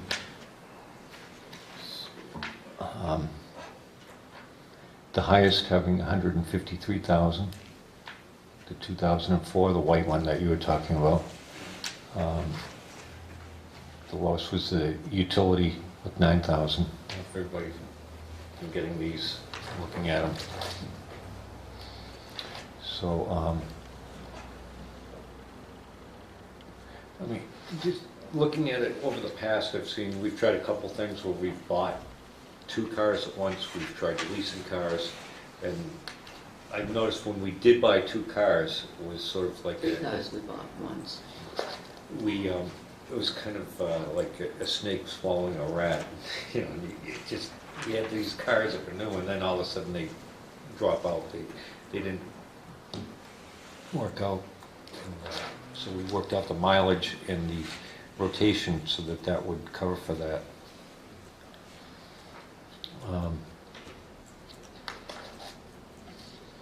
And they're putting how many miles a year? It looks like, what, 30? Yes, now that we've over the last year, we've started rotating, so when the mainline car starts to get too much mileage, we rotate it back to the secondary car, and pull the secondary car forward again to be the mainline car, just to slow down the mileage pull on the new car. 'Cause I'm looking at this, and we're getting usually, I mean, some of the unmarked cars are getting less. They're running around 20. The other ones are averaging around 30. 3, 4, 5 cars.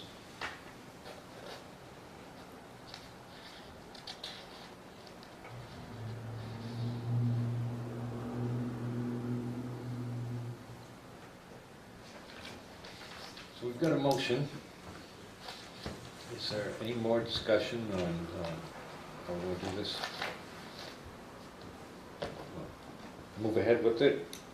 Or do you want to ask for more information? I want to make sure everybody feels comfortable with this.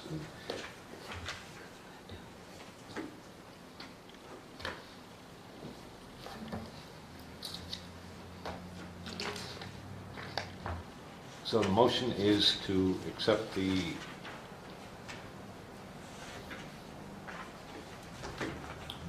quote from AutoSurf to the purchase of $28,830. $28,830. Now that does not include the electronics, right? So all those in favor of the AutoServe? You don't want to do the whole soup to nuts in one Do it motion? separate. Okay, Did you double want, time. is there, Okay.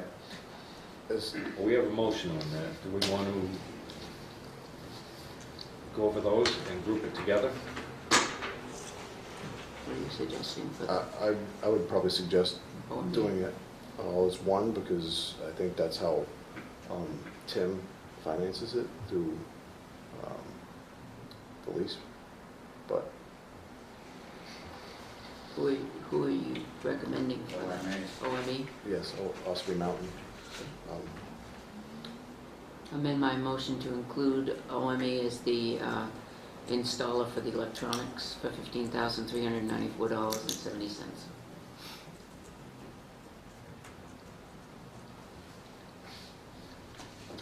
Okay, do we have a second on that? We seconded the first time.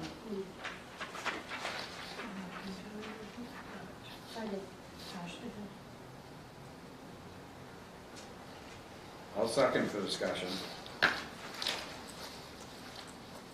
Okay, so we've got AutoServe at $28,830 and OME for $15,394.70. If this motion fails, we could bring it up again next week. Which is coming out of detail fund money.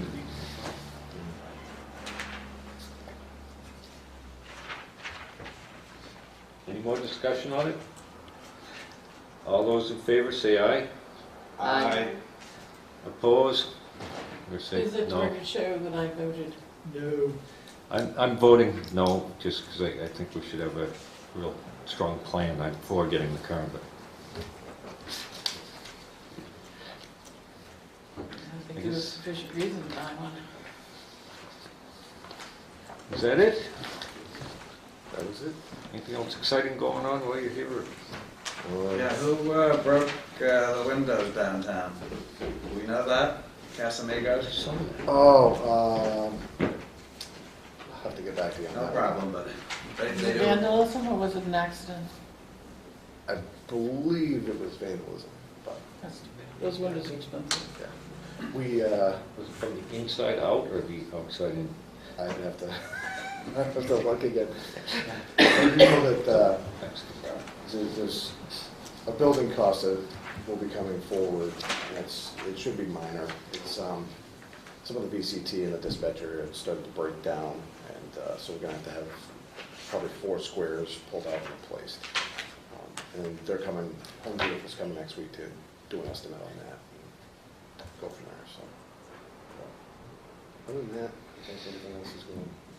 And the generator's working great. Yes, yes, so glad to have that. Okay, I guess that's it. I have some parking issues, shall I discuss them with you? or- You usually call me on them. You want to do that? Well, I think the selectmen should hear about it. So, we're already having issues with Riverfront Park, parking being used. You know, I say it over and over again, there's so few parking spaces there for people that want to use it, and it's really awful. I mean, I've been over in the park a lot, and to see somebody pull in that wants to use the park, and they can't because the patrons of, you know, At the mill. Riverside are using it, it's just not a good thing. But also, I noticed, and I haven't had a chance to look at the parking lot over by the old post office. Okay. It appears this car is being parked there and left 24 hours a day. I don't know what the time limit or duration of. By the parking snowbanks is there. plowed around them Yeah.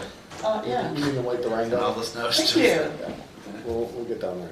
But I noticed the other cars, they were there Tuesday night, when I walked over to Water District, they're still there. But one car is very obvious, I mean, the snow was piled over. Right. Yeah, that one was obvious. They're observant. I don't notice it. And So all what- around it's never moved. You can tell it's moved. I mean, it makes me crazier when we have an ordinance, and this parking ordinance, I didn't work on it, thank God, but those who did have my respect, because it's quite an ordinance.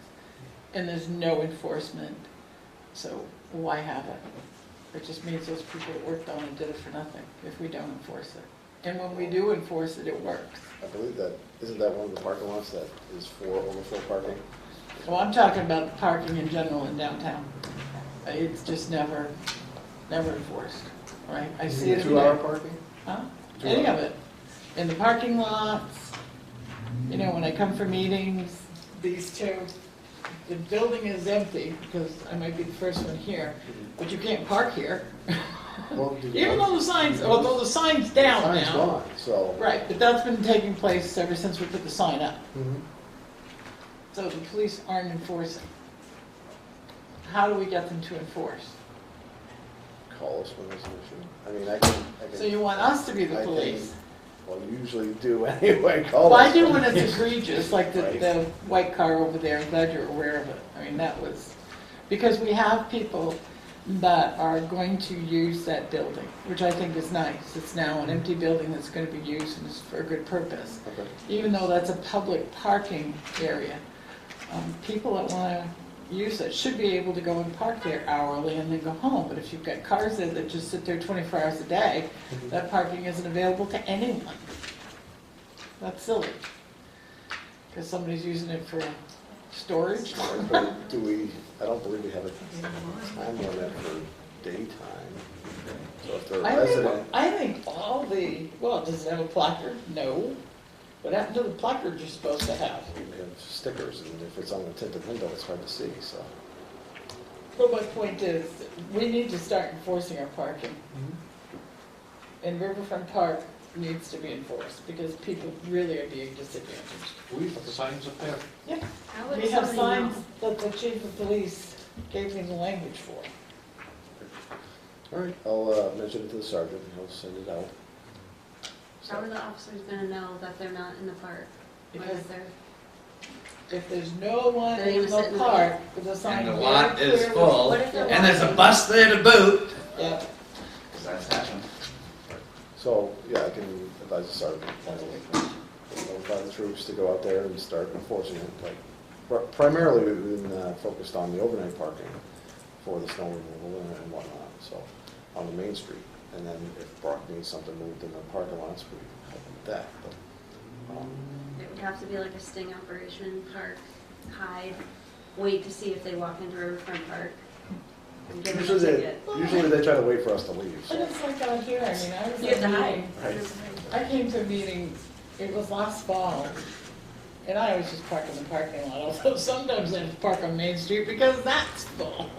And they're not town cars either, people go to meetings, but nevertheless. Do we have a camera facing that direction? I'm quite capable of walking, but as I came down, there was an older couple, and they were coming into, I'm pretty sure it was planning board. It was the Autumn Drive meeting. they couldn't park and stopped and asked Oh, I thought you me, were kidding. is there any place we can park closer to town hall? They didn't have an ADA placard, but they did have difficulty walking. And I said, I'm sorry now, and then I thought, well, here, I'm parked right over here, showed them where I was parked out here, I said, I'll be more than happy to move. And they were, of course, very nice, but I actually moved my car so they could be right over here, just on the other side of the handicap there. I mean, and that was the purpose for having those vacant.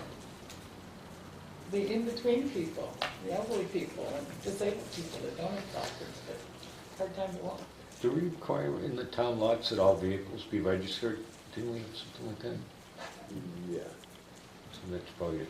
Oh, I'm not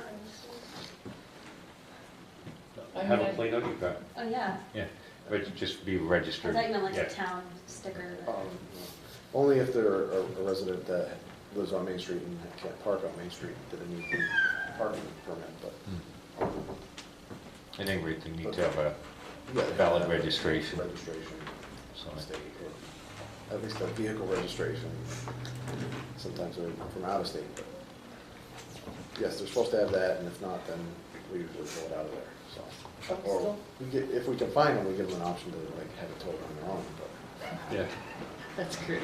Do we still use the placards? Very rarely. It's more for temporary, like a guest who might be staying overnight, and that's if they send them up there.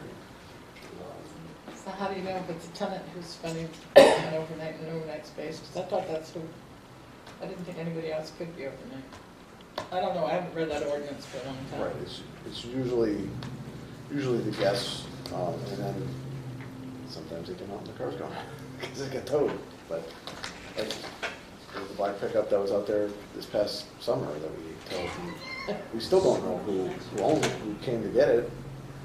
We never got a call on it. Is Not that the even one from that an was angry there owner. forever? They never called us. Just, I think we had a camper out there for a while. Yes, we did. yeah. So, All right, thank you, Captain. Thank you. Thanks. Thank you. I'll see you.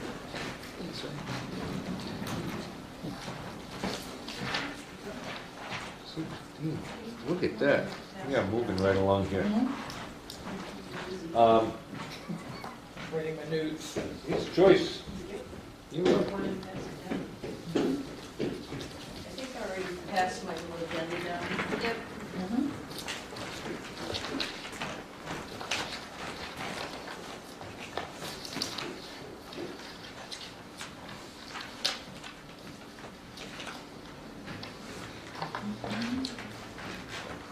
Okay, the disabled deferral agreement, we still haven't received a response yet. Town hiring procedure, when I emailed John earlier in the week for this meeting, he asked if I could postpone some things, so I postponed the hiring procedure until next week.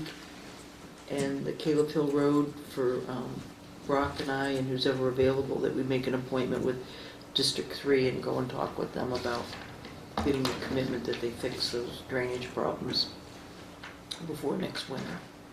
I'll be glad to go, but you'll have to tell me what role I'm playing. Okay.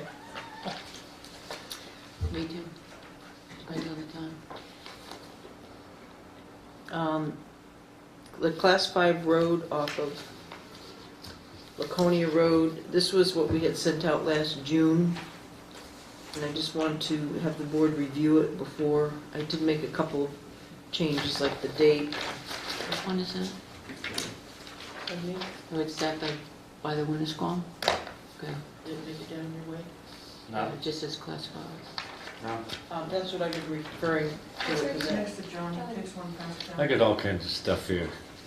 Just lighten things up.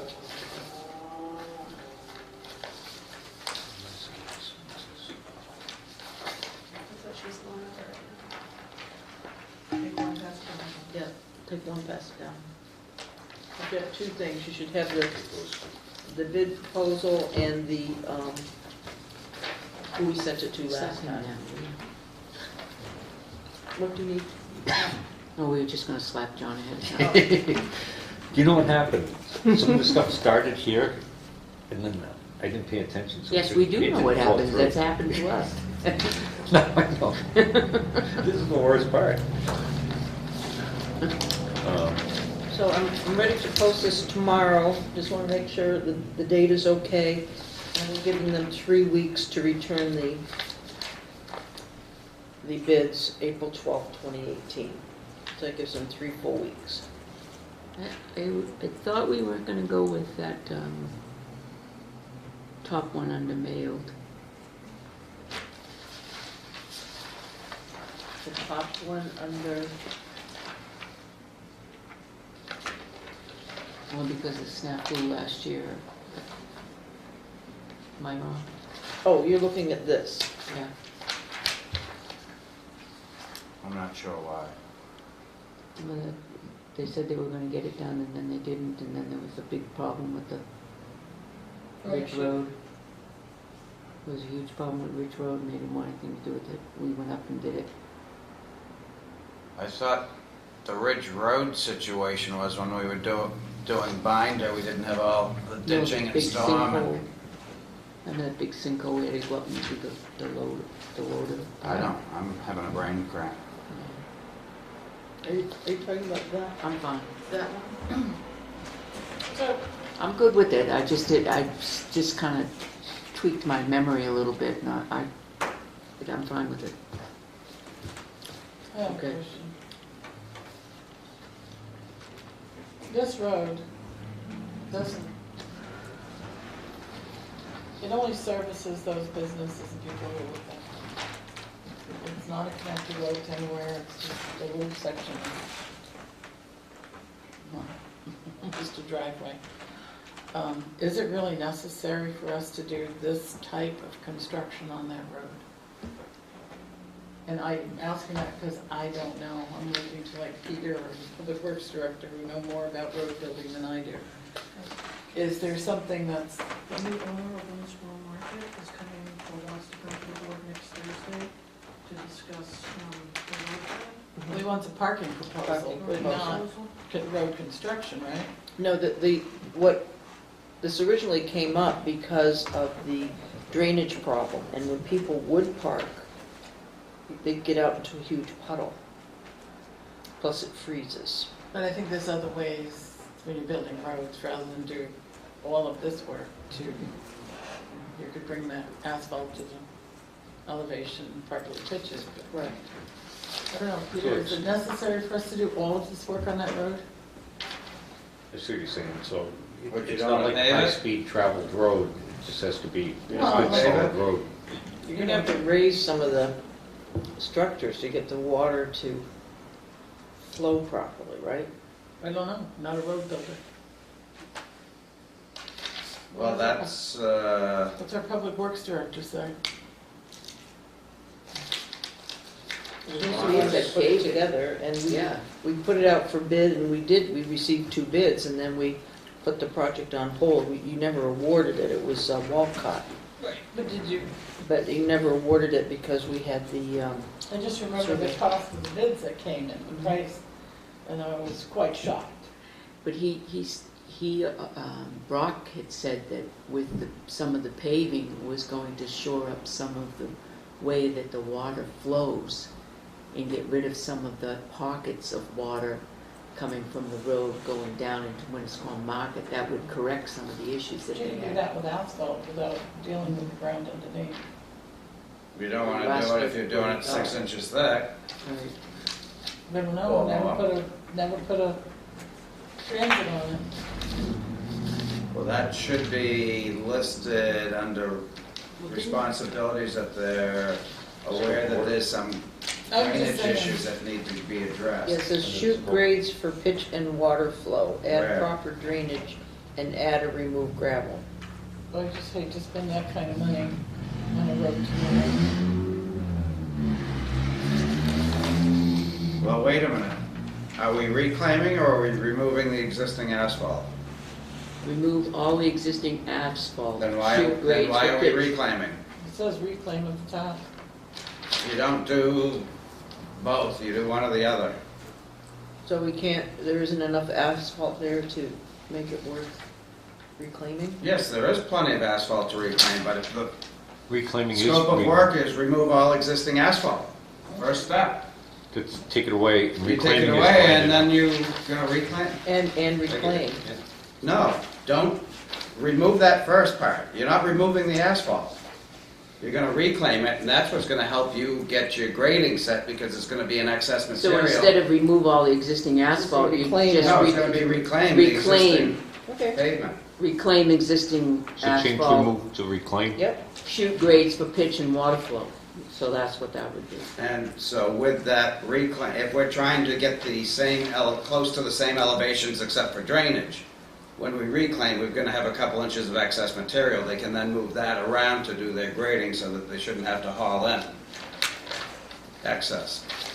The only other thing is, on his unit pricing, we've got saw cut down with no linear foot to base off, so to me, I don't know, pick a number, 100 linear feet or something, so that everyone's bidding the same.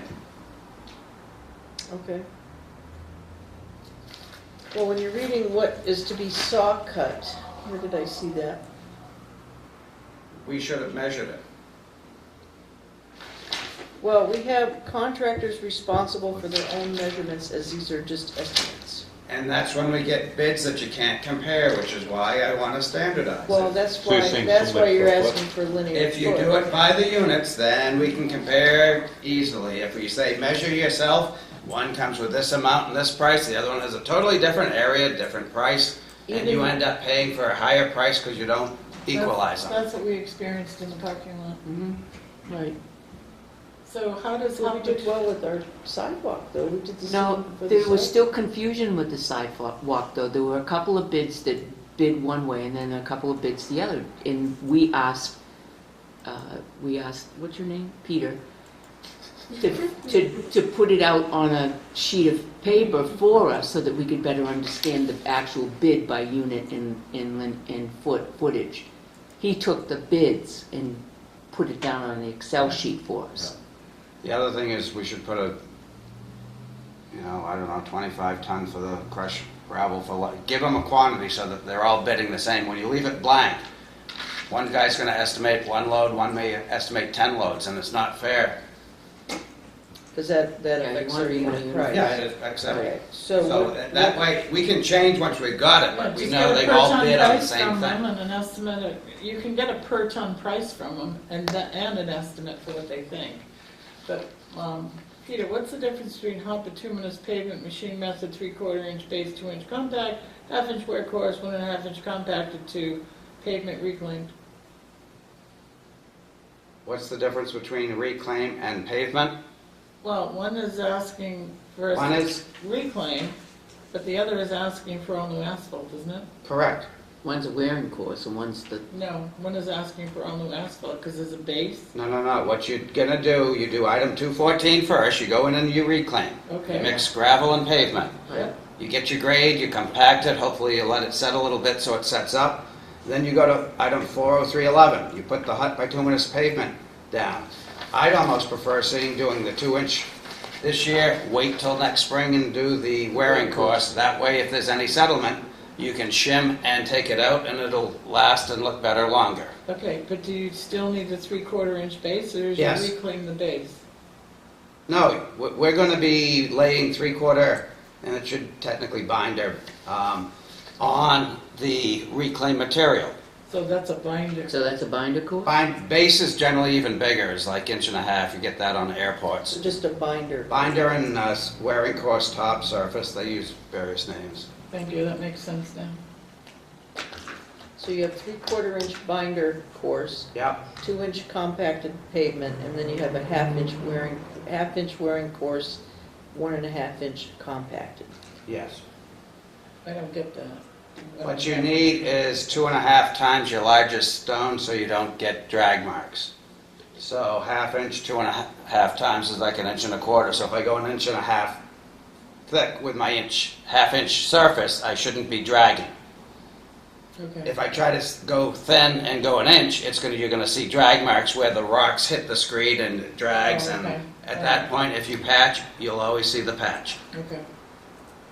Again, that makes sense, thank you. And what we can do, if you wanna do binder this year and wearing course next year, instead of just three-quarter binder, they have winter binder. They give different names where they take some of the stone out, add more sand, so it's a little bit smoother. So if we're going to let it set for a year, we may want to do that, where that's sort of a side road, and the only big weight's going to be delivery trucks or boat trailers. I don't think it's a big issue. What happens with storm drains during that time? They come back in when they put the top course on? What they'll do is they'll reclaim probably right up close to, unless they have to reset them. If they're going to have to reset them, they'll pull them and drop them below the reclaimer, and then rebuild them. So if you do the one course and then next year come back, will there still be something sticking up that whole season? What we may have to do is check the drainage, and we may have to just reset the base next year. You can get inserts to raise it an inch.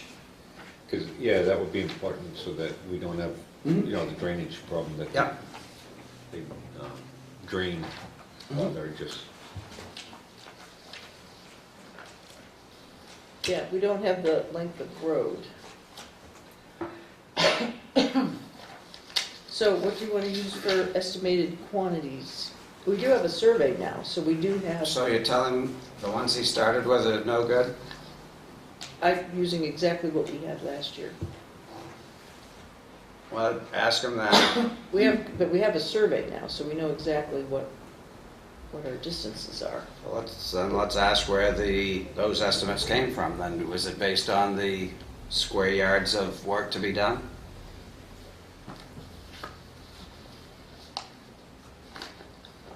And then all we do is fill in the others with some estimated quantity.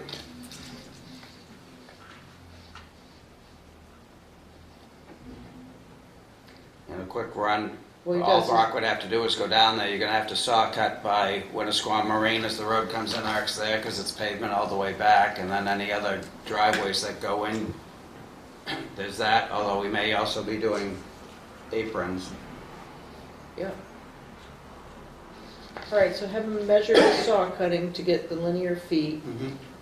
Reclaim pavement, I'm sure he came up, Well, With if that's something. based on the area and the tonnage is based off the area, that's fine. Then all I'd say is take a quick drive, get an estimate of the linear feet where the driveways, you got to cut the pavement where we reclaim. okay. Um, And how are they going to come up with how much crushed gravel they're gonna need for leveling? That's why, well, because of, you give them an estimate. Okay. That's why I say like 25 ton if you want. All right, and we're gonna take away the contractor responsible for their own measurements. What it should say is final payment based on town and contractor agreeing to quantities. Where you sit down and they both measure, or look at for the reclaim, and then for the pavement, it's based on tonnage slips.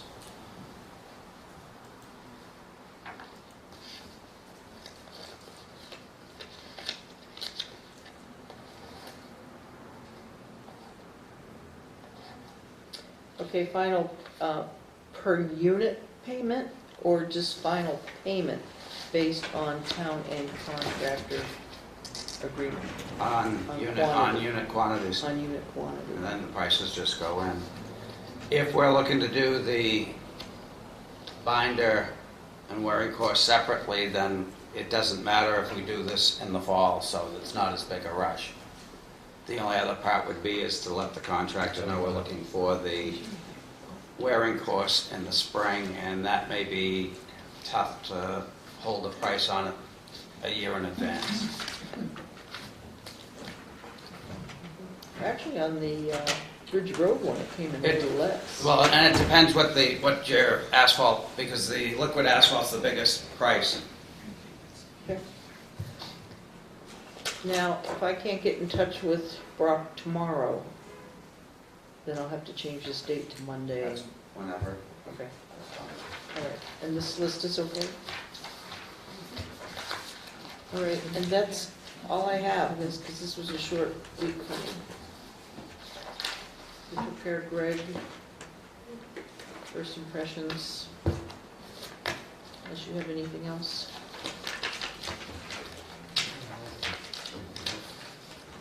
just waiting for spring to actually show up here.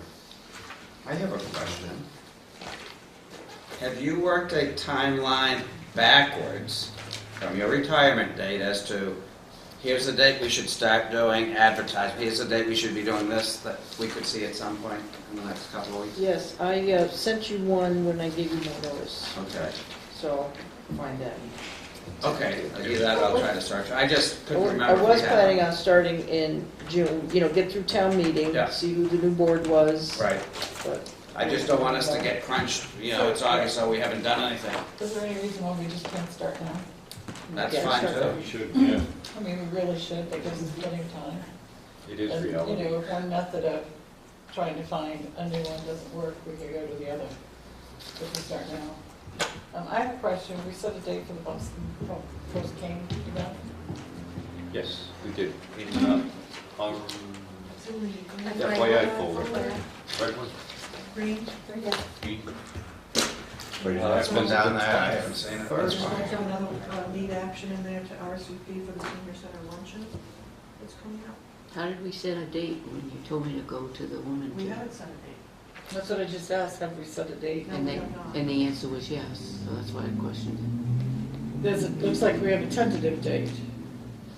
I wouldn't know, you haven't sent it this way. There's a date. That came from you. That came from that. No, it didn't. No, it didn't. We did the to be signed So down that's here. that's John again. Dawn to Dawn. It got stuck. Keep going. Guys, So it starts. You guys So we have a know, tentative date. routine working. That's right. I think what we'll do is we'll No, start. I there. didn't change the plan. what did you say? We have a tentative date. And what is the tentative date? April 21st. It's a Saturday. For what? The Boston Post came? Yeah. You had talked about doing it at school vacation up at the senior center.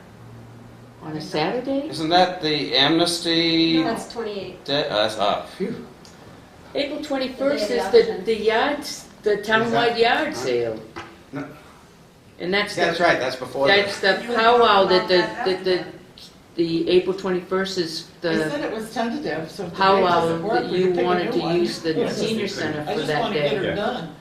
But That- that's not available because there's something else Yeah, going there's on. something else. What they wanted, from what I gathered last week, what they asked me to, 2 weeks ago, they asked me to get back in touch with the caretaker for the Boston Post Cane person, was to have a lunch, during lunch, when the most people were available. So that would be either on a Tuesday or Thursday during vacation, which would be April 24th or April 26th, so Peter could do it. I put Yeah, those, we discussed I that made a last phone week. call. We were going to Yeah. try to get, Right, I made a phone call, I'm waiting to hear back from the person that is the caretaker, and that, to confirm whether or not, and then we can RSVP how many people are going to attend, they can just add us to the luncheon list on that day, for that day, and then we can make a presentation at that time.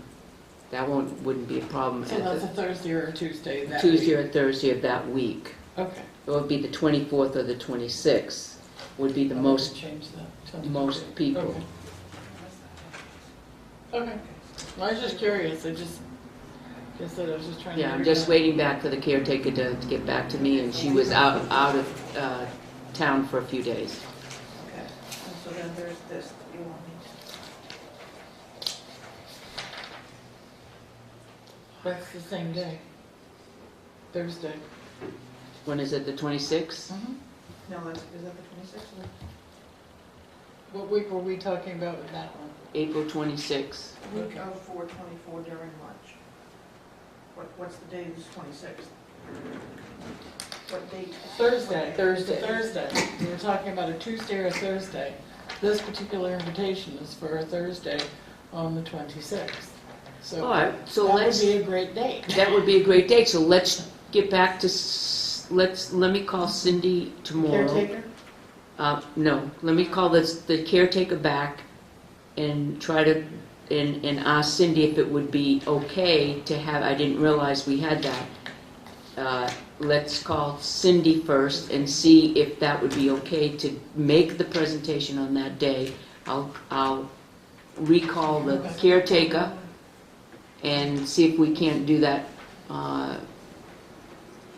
let me say by Monday, okay? Because I have a wake to go to tomorrow. So we could do that. I could call, well, Cindy's not in tomorrow anyway, so it has to wait till Wednesday, Monday. I'll call her Monday, and how many people can make it on the 26th? I can on the Thursday, Tuesday would be. Thursday would be okay. Yeah, So you Tuesday can, would be iffy. how about you, Ashley? 26th of, April. that's April vacation. Mhm. Yes. I'm not sure yet. You go to Ellen? Florida again? You wanna try? I've just been on the calendar, I won't know until a day or two before. Okay, I can. Peter? I should. Okay, so Joyce, I'll wait and see what's going on. I can put your number down anyway for RSVP. Gail, put your number down for RSVP, right? Okay. Is Cindy gonna be there? So I'll put her number, I'll definitely put her name down. I will call on Monday. Thanks. Have to go let the black hole. Straightening that out. Okay. I'll get better. At least we got gifted Very the good. It's doing very good. He's in the. post-it notes. Yeah. Anything else? Yes, that's... I'll go find what my original proposal was. I just know that, you know, I wanted you to have enough time. Well, do we want to have a search by way of just putting ads in the paper? Or do we want to hire an outside entity? Does municipal still do that? No, they don't. Does, Isn't there a municipal town administrator venue that, Yes, New Hampshire Municipal Managers Association. right? but, and, They all know. but we get our. Just waiting for the notice. Primex? But can we post Yeah. it through Oh, that yeah, and see you if can we post get it any that town and through administrators that New Hampshire Municipal apply? Association and through Primex.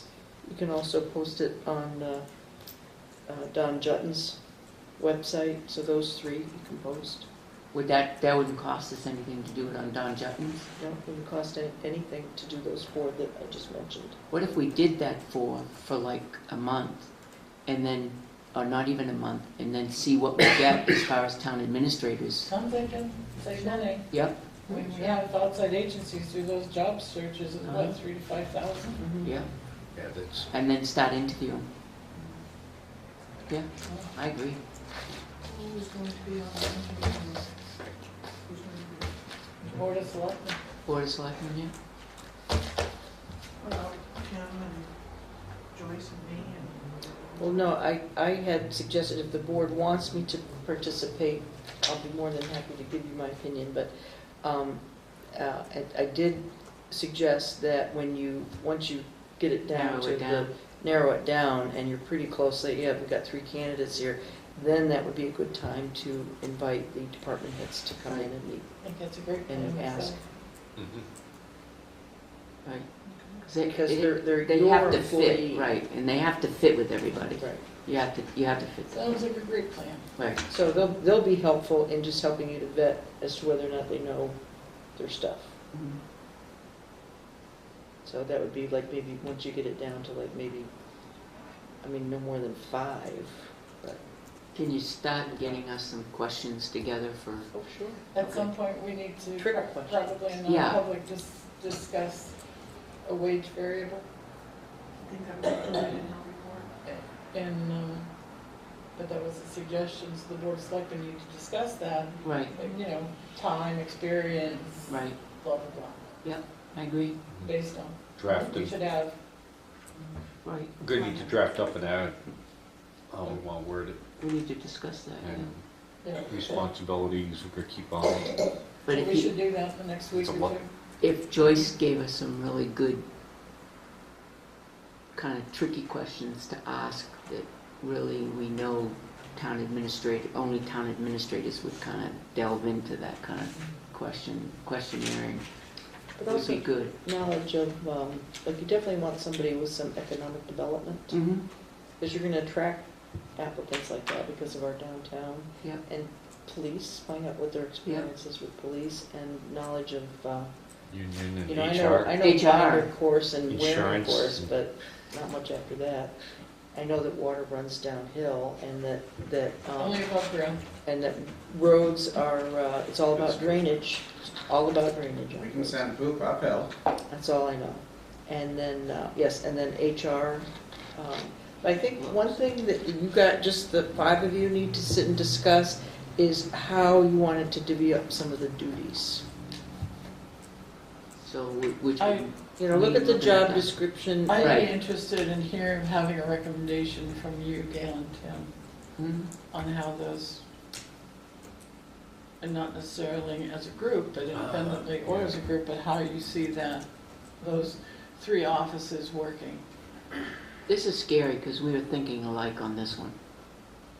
Catherine and I are thinking alike on this Oh, one. really? This is very scary, yeah. We do Really that scary. occasionally. We're right on board on this one, Mhm. because that's exactly what I was going to say. We really need the input from the 3 of you on that one.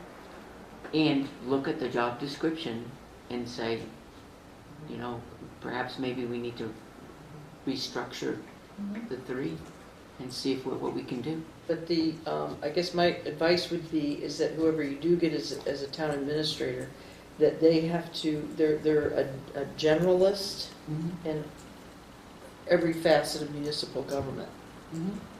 And then in order to operate, you have to divide those duties up. But you want someone that in a pinch, that they do know enough about assessing and HR and state statutes and budgets and finance, so that, because they're the one you're going to rely on. Sure, we just can't clone you? Yeah, we tried, you know.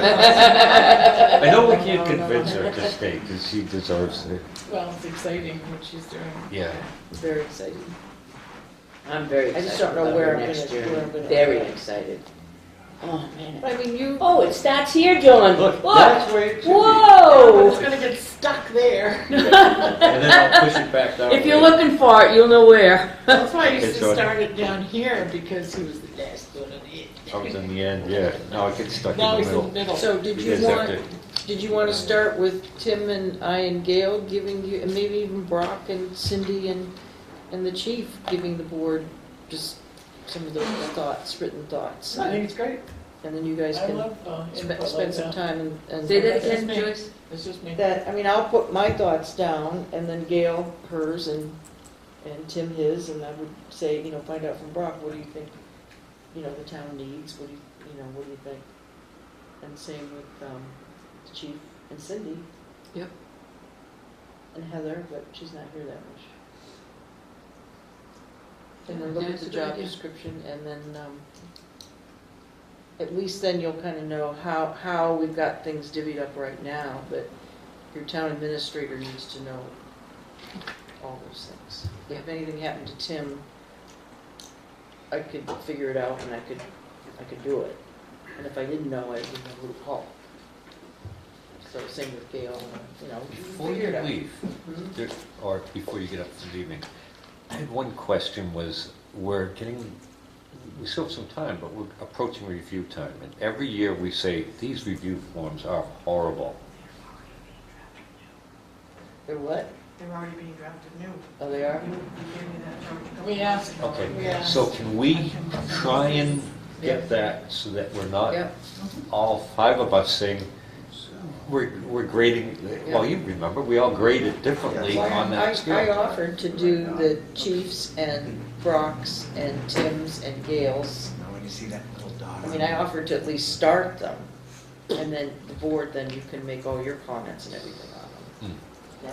But the actual the ratings and the way we do it, It would I'll be up send to it the to you. I've board. got like a different three way, different formats. a different I method. took ours and I made sure that all of the categories were still on there, but we simplified it. So it's not 21 pages.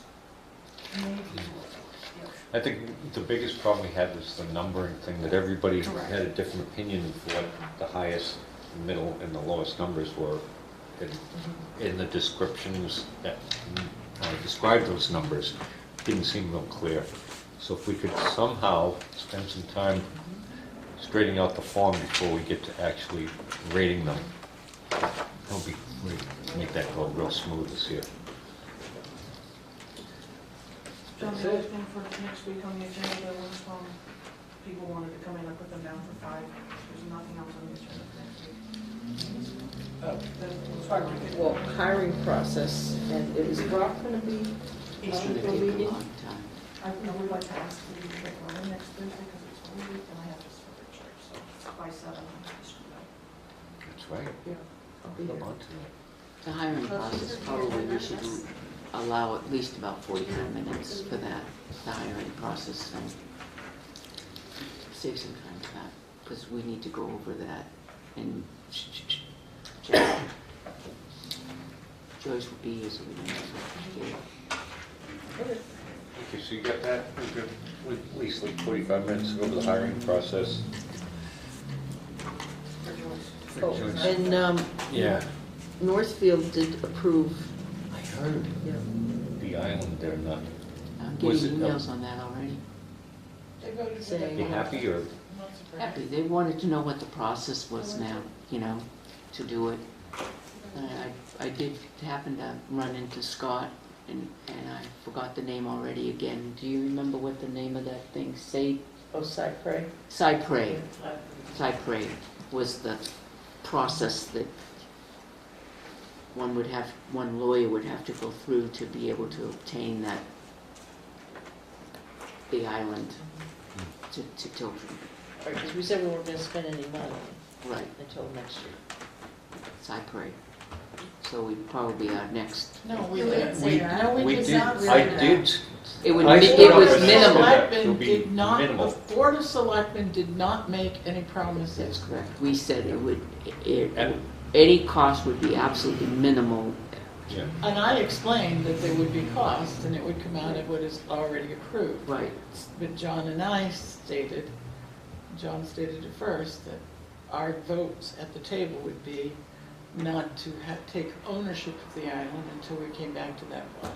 But we can go through the process. Yeah, it'll take that long, too. We'll bring it back to them. Invoices? This is what it would take. But we as a board could, I would suggest that we get in touch with Scott, because he did do that one over there on Sandogany Pond for Church. Northfield at the church, and went through that same process for Northfield, and it was the exact same kind of a process, and probably get in touch with him to see what we do next, what happens.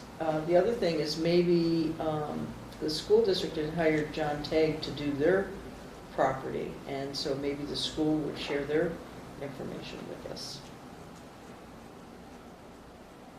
You're gonna have to hire a lawyer to go through the process either way. Oh, right. Mm. Right. Yeah, so I would just say, well, I mean, if somebody's already got, names and addresses and things like that, I just offer that same family? suggestion. I believe so. Oh, yeah. I know that John Tagg he's no longer, he's not still practicing. He just did that Oh, as he a, retired. yeah, he Oh, retired. we did. Oh, nice man, smart man. Yes, That Scott would be said. great if you could get that information. That would save a lot of investigation. Maybe we can ask Scott to help with that, to get that information. Well, Scott will charge. Yeah, Joyce can get it for free. If I can at least get something for free. Yeah. I can get it. Oh, okay, I didn't misunderstood that. Go ahead. Awesome, for Joyce, it. thank you.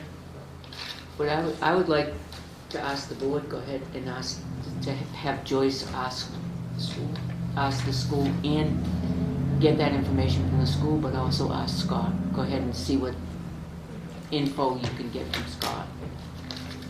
I don't know, what do you think, board? I think let's ask him to give us at least a dark figure on what this process is gonna cost. And we can have a legal one.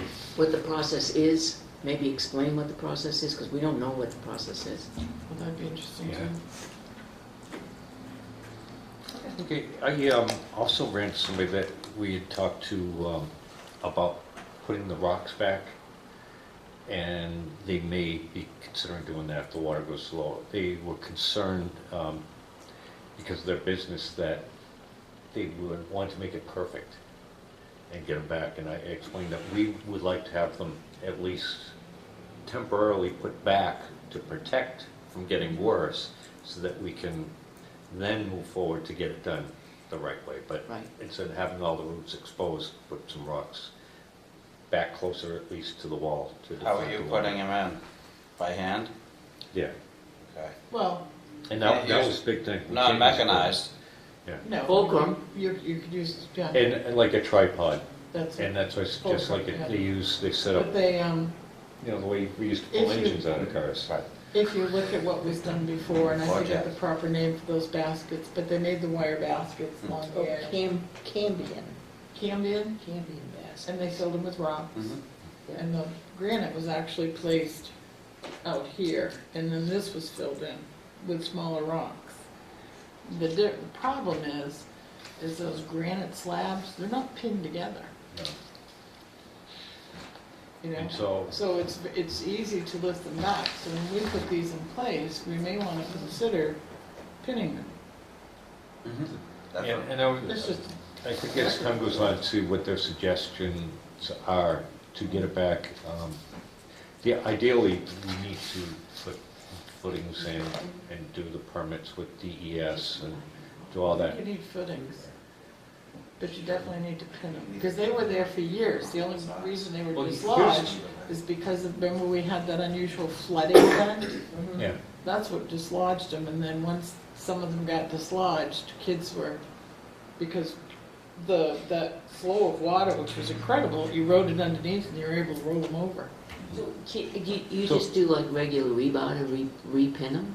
they drilled Well, holes you through them. you can get an epoxy to put in the hole that keeps the rebar in there, rigid, If yeah. you don't have holes in your granite, though, you can always pin them on each side. But you just, Here's the you whole just use thing. a Hilti drill, In order for us to do hammer drill. it like that, to get the permits, we need to have an engineering thing for DES. That's Have to what. drill holes in them and put pins in them. Okay. If you Here- have Let them me, on- let me explain something. If we look back at what happened after they fell in, what was it, 15 years ago? I know, I was involved in it. And I talked at to that them. time, we started the thing because DES didn't want the way we used to do it, is have Kenny Partridge They didn't want a piece of with the equipment backhoe in the river and doing it, so no mechanized. It couldn't So have we been went 15 into it. years ago. Kenny was in the river, what, 2 or 3 years ago with the water company right there? So the They had The permits. thoughts were, is if we could at least, for this summer or something, get somebody to lift the rocks up for short money to put them on there until we get done. Because if we continue down this path of every year talking about getting it, you know, how we're gonna do it, we're not gonna have an island left. You don't need an engineer to drill a hole in the rock. But Because Joyce and I were the ones that were And over there see- talking to the representative from DES. And what happened is when we discussed it again this past year with people to do it, they said the only way they wanted to do it was to put a whole new footing in and reset the rocks all the way around. So They've been there for 100 years. then, and if they couldn't do that, they didn't want to do it.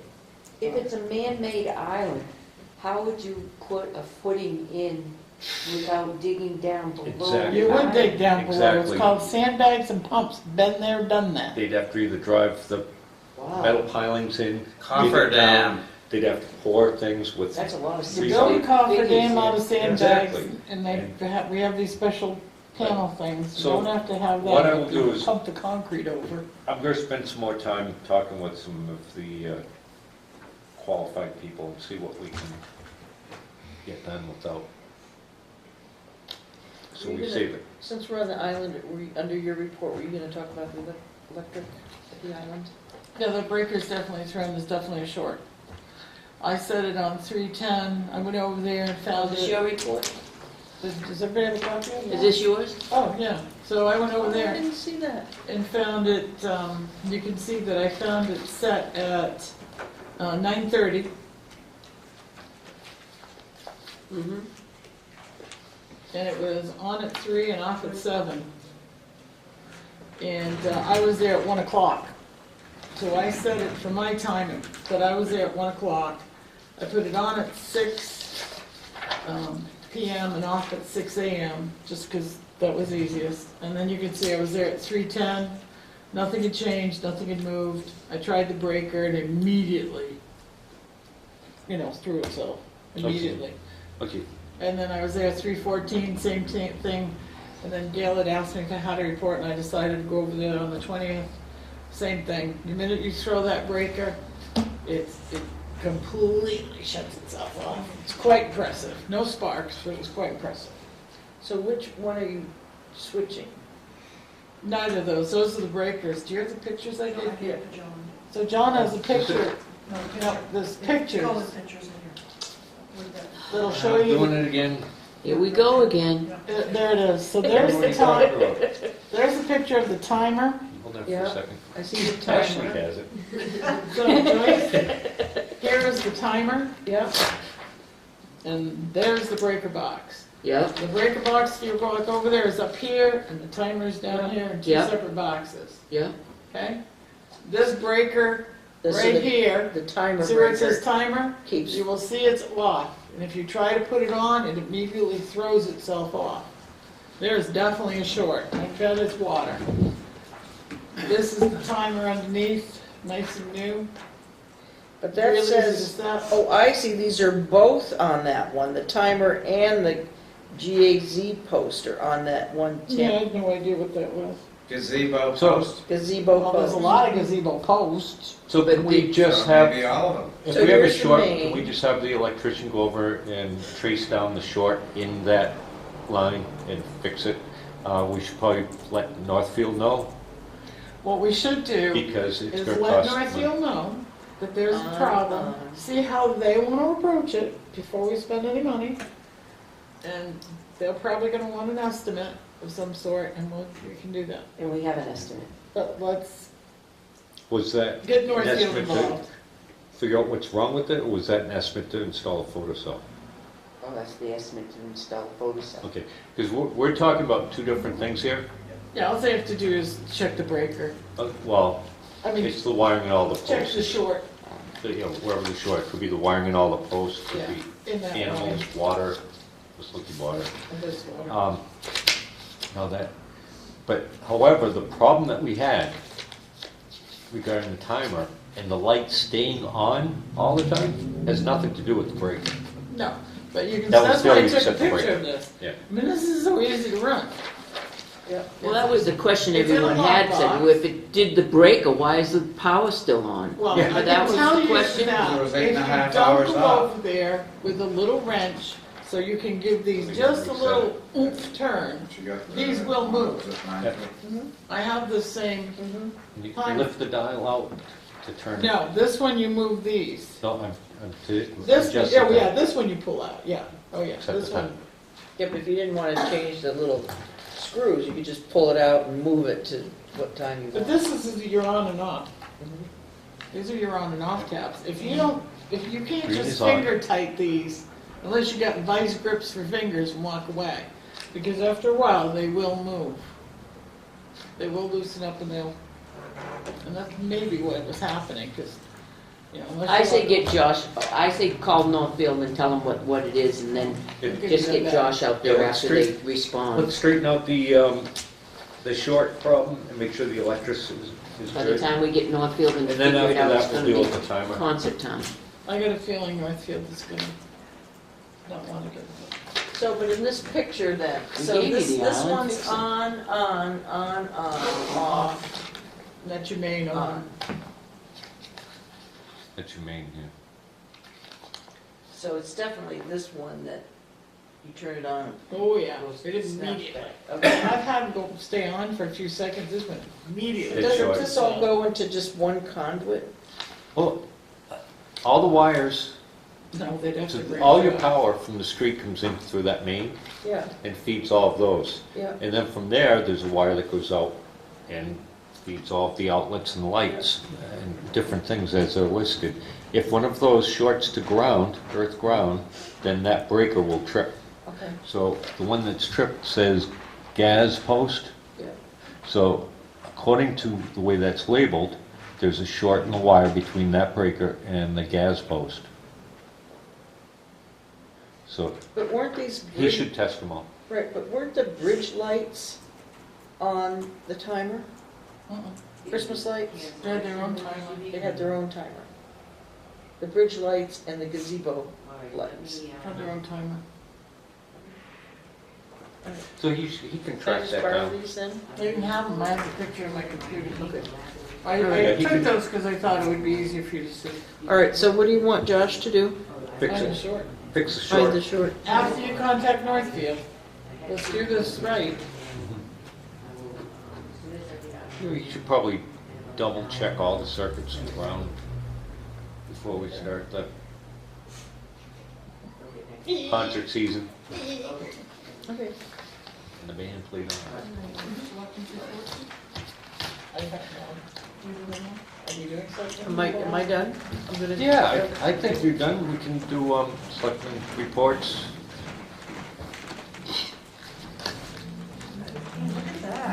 I know. Yeah, we, Nice job, John. okay, do selectmen reports.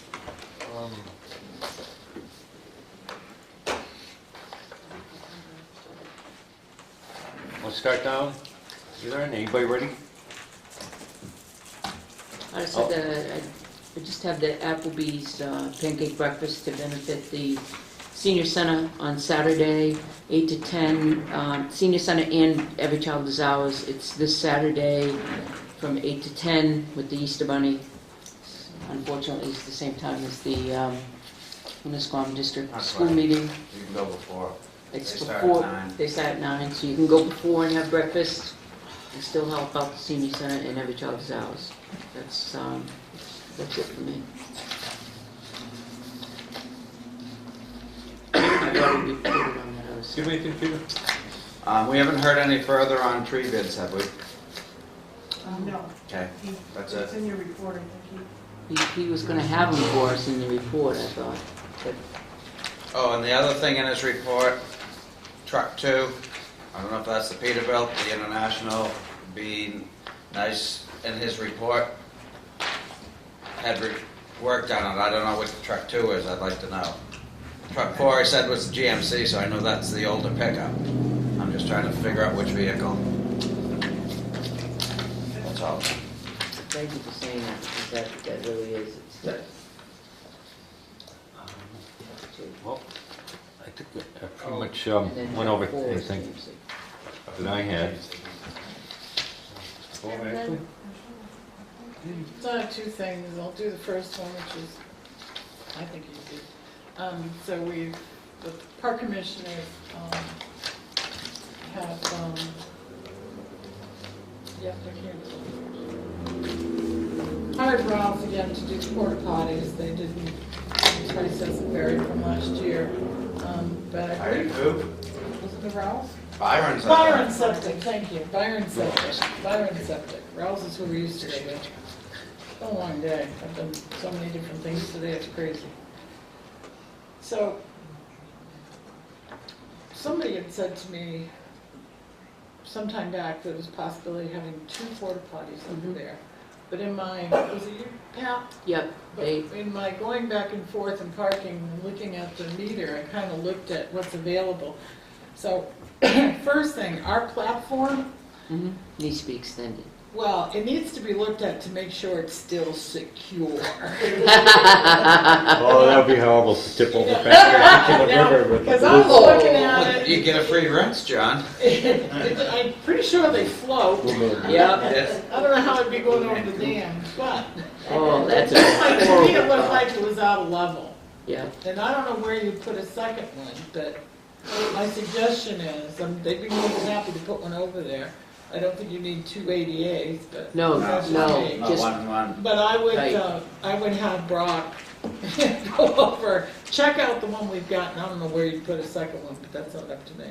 So that's just my suggestion. if it could be extended, not the width of the, they had asked if it could be extended, not the width of the ADA, but just a regular porta potty size, and just extend the platform either to the right or the left, but you're right, you need to really make sure that Let's make sure it's. can handle it, and then also handle 2 people at the same time in case it was, because you have 200 or 300 people in the island on a Sunday. What's the load rating of that piece of wood? That was funny. Love that deck. I'll double think if I ever I have don't to know, go. I'm gonna tell you what, I don't know if I'd wanna go stand on it. Me too, I just had that What- thought. What's the problem why we need to? Pardon? What's the problem why do we need to? Is it Well, Pat crowded? or Jane could probably speak to that better than I can, but my understanding was, it's Two or number three. of people, you end up with a line at the ADA, and Yeah, and People doing ADA meetings. can't get in there as well, and there's 200 or 300 people, and by the time, sometimes it's, You- should I say this online?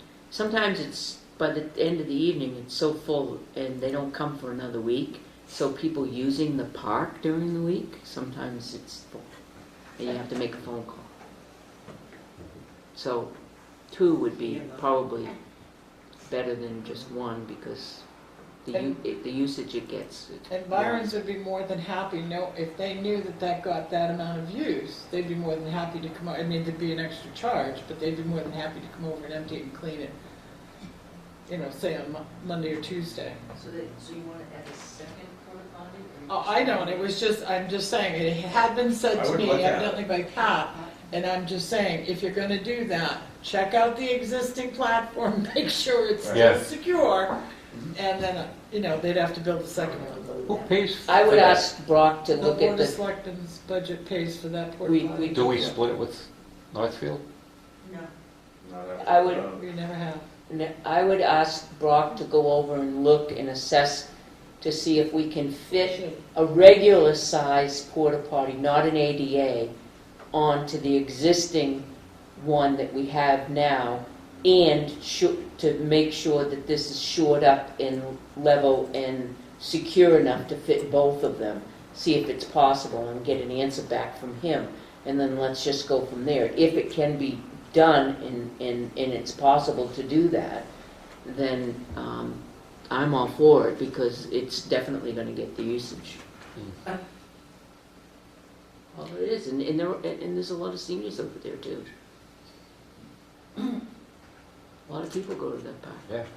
And during the week too. I mean, there's lots of lunches over there and everything. In general public. Yeah, because right. You gotta go. Somebody's everybody. Good idea. All right, so, We could have one for the more dogs. interesting one that I have. Bitter and Lane. And, well,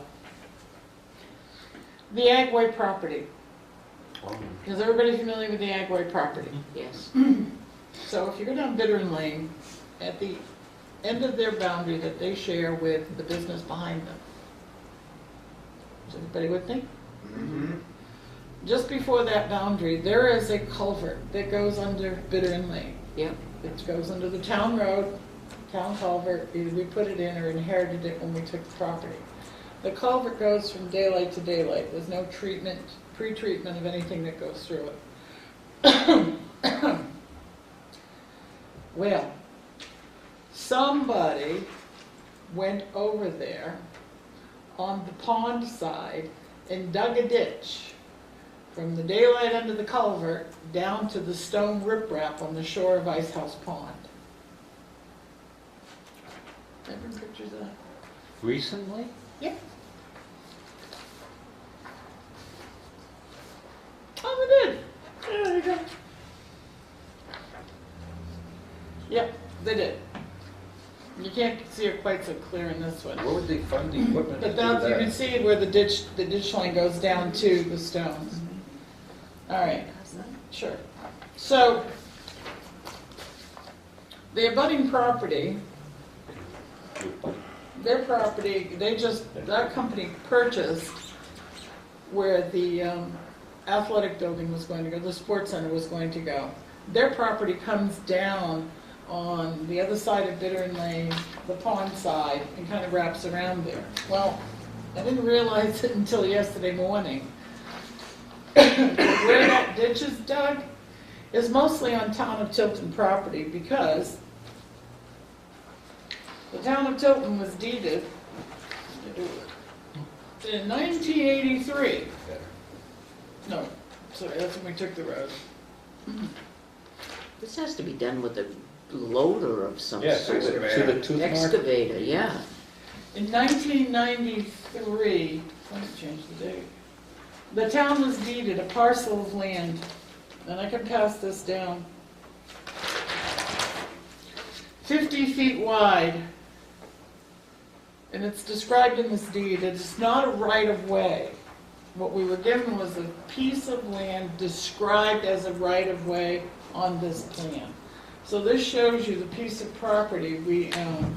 You can see the short line of the pond here. That culvert is approximately over in this corner, runs down to there. So somebody went on town property and dug a ditch from our culvert across our property down to the pond. And we know it wasn't highway.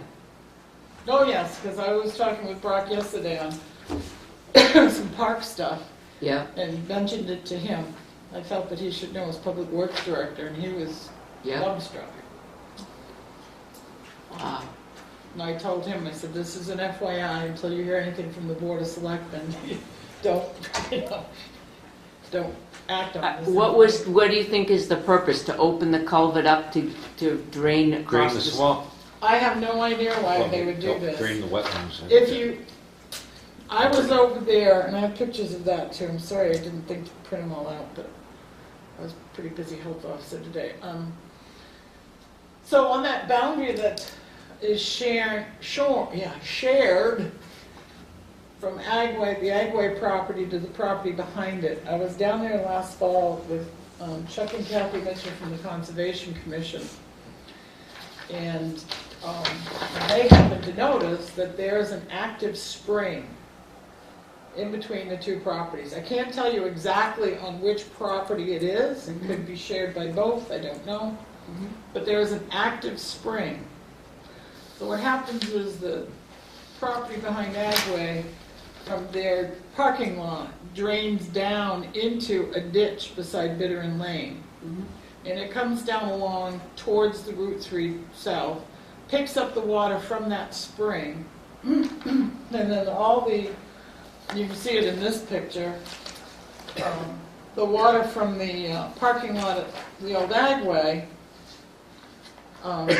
drains into that culvert. It can't because this pile of snow is sitting on top of it. So, but that's what happens. So you get drainage from both properties into that culvert. Now, if the culvert had frozen, digging a ditch isn't going to do anything on that side. I have no idea why anybody would do that. The water, when it came out, would flow over the grassy area and then good. kind of come together and go through that stone and into the pond. Which is good. Which wasn't a horrible thing, It was good. but there was definitely more of a problem there. I'll show you those pictures. This But is in I don't want to talk about it in public. Oh, I think. But this is a problem, because what's happened now is the people that own the Agway building are trying to site plan that. Well, it was one thing, as John said, when you have drainage going through an open culvert like that, and it at least flows over some grassy area to get to the pond, there's at least some, filtration taking place there. But now that you've got an open ditch, you've got erosion issues. All that snow melt is going to go through there, and that dirt's going right into the pond. Where is the culvert on this one view? The culvert is approximately right here. There's two of them. The ones that comes across here, and there's one that goes directly across here. Right by this 22. So it doesn't belong to this property? No, there's some other culverts over here. No, don't give me that one. No, no, no. But like I said, the culvert is ours. It's just how it's being used. Yep. So I don't know what action you want to take or what you want to do about this ditching. Well, it's I was a gonna bring wetland some- violation. I was going to bring it to the attention of the Conservation Commission. It's probably the best thing to do is do that. It could be something that DES should know about, go up there and investigate. Well, so the other, it's our property that's been trespassed on. Now, I don't know who did it. I don't have a clue. I mean, I have some guesses, but I can't point a finger anywhere. I just know that at one point this was all nice grassy grass, and you can see the stone in this picture that was here. No tracks like leading to a truck or? Not when I was there, no. But, you know, somebody trespassed, they trenched, you can see the mud and water. I would definitely contact Highway. I think it needs to be researched. I think that somebody's digging and filtering their wetlands onto something else, particularly with somebody else trying to do a site plan.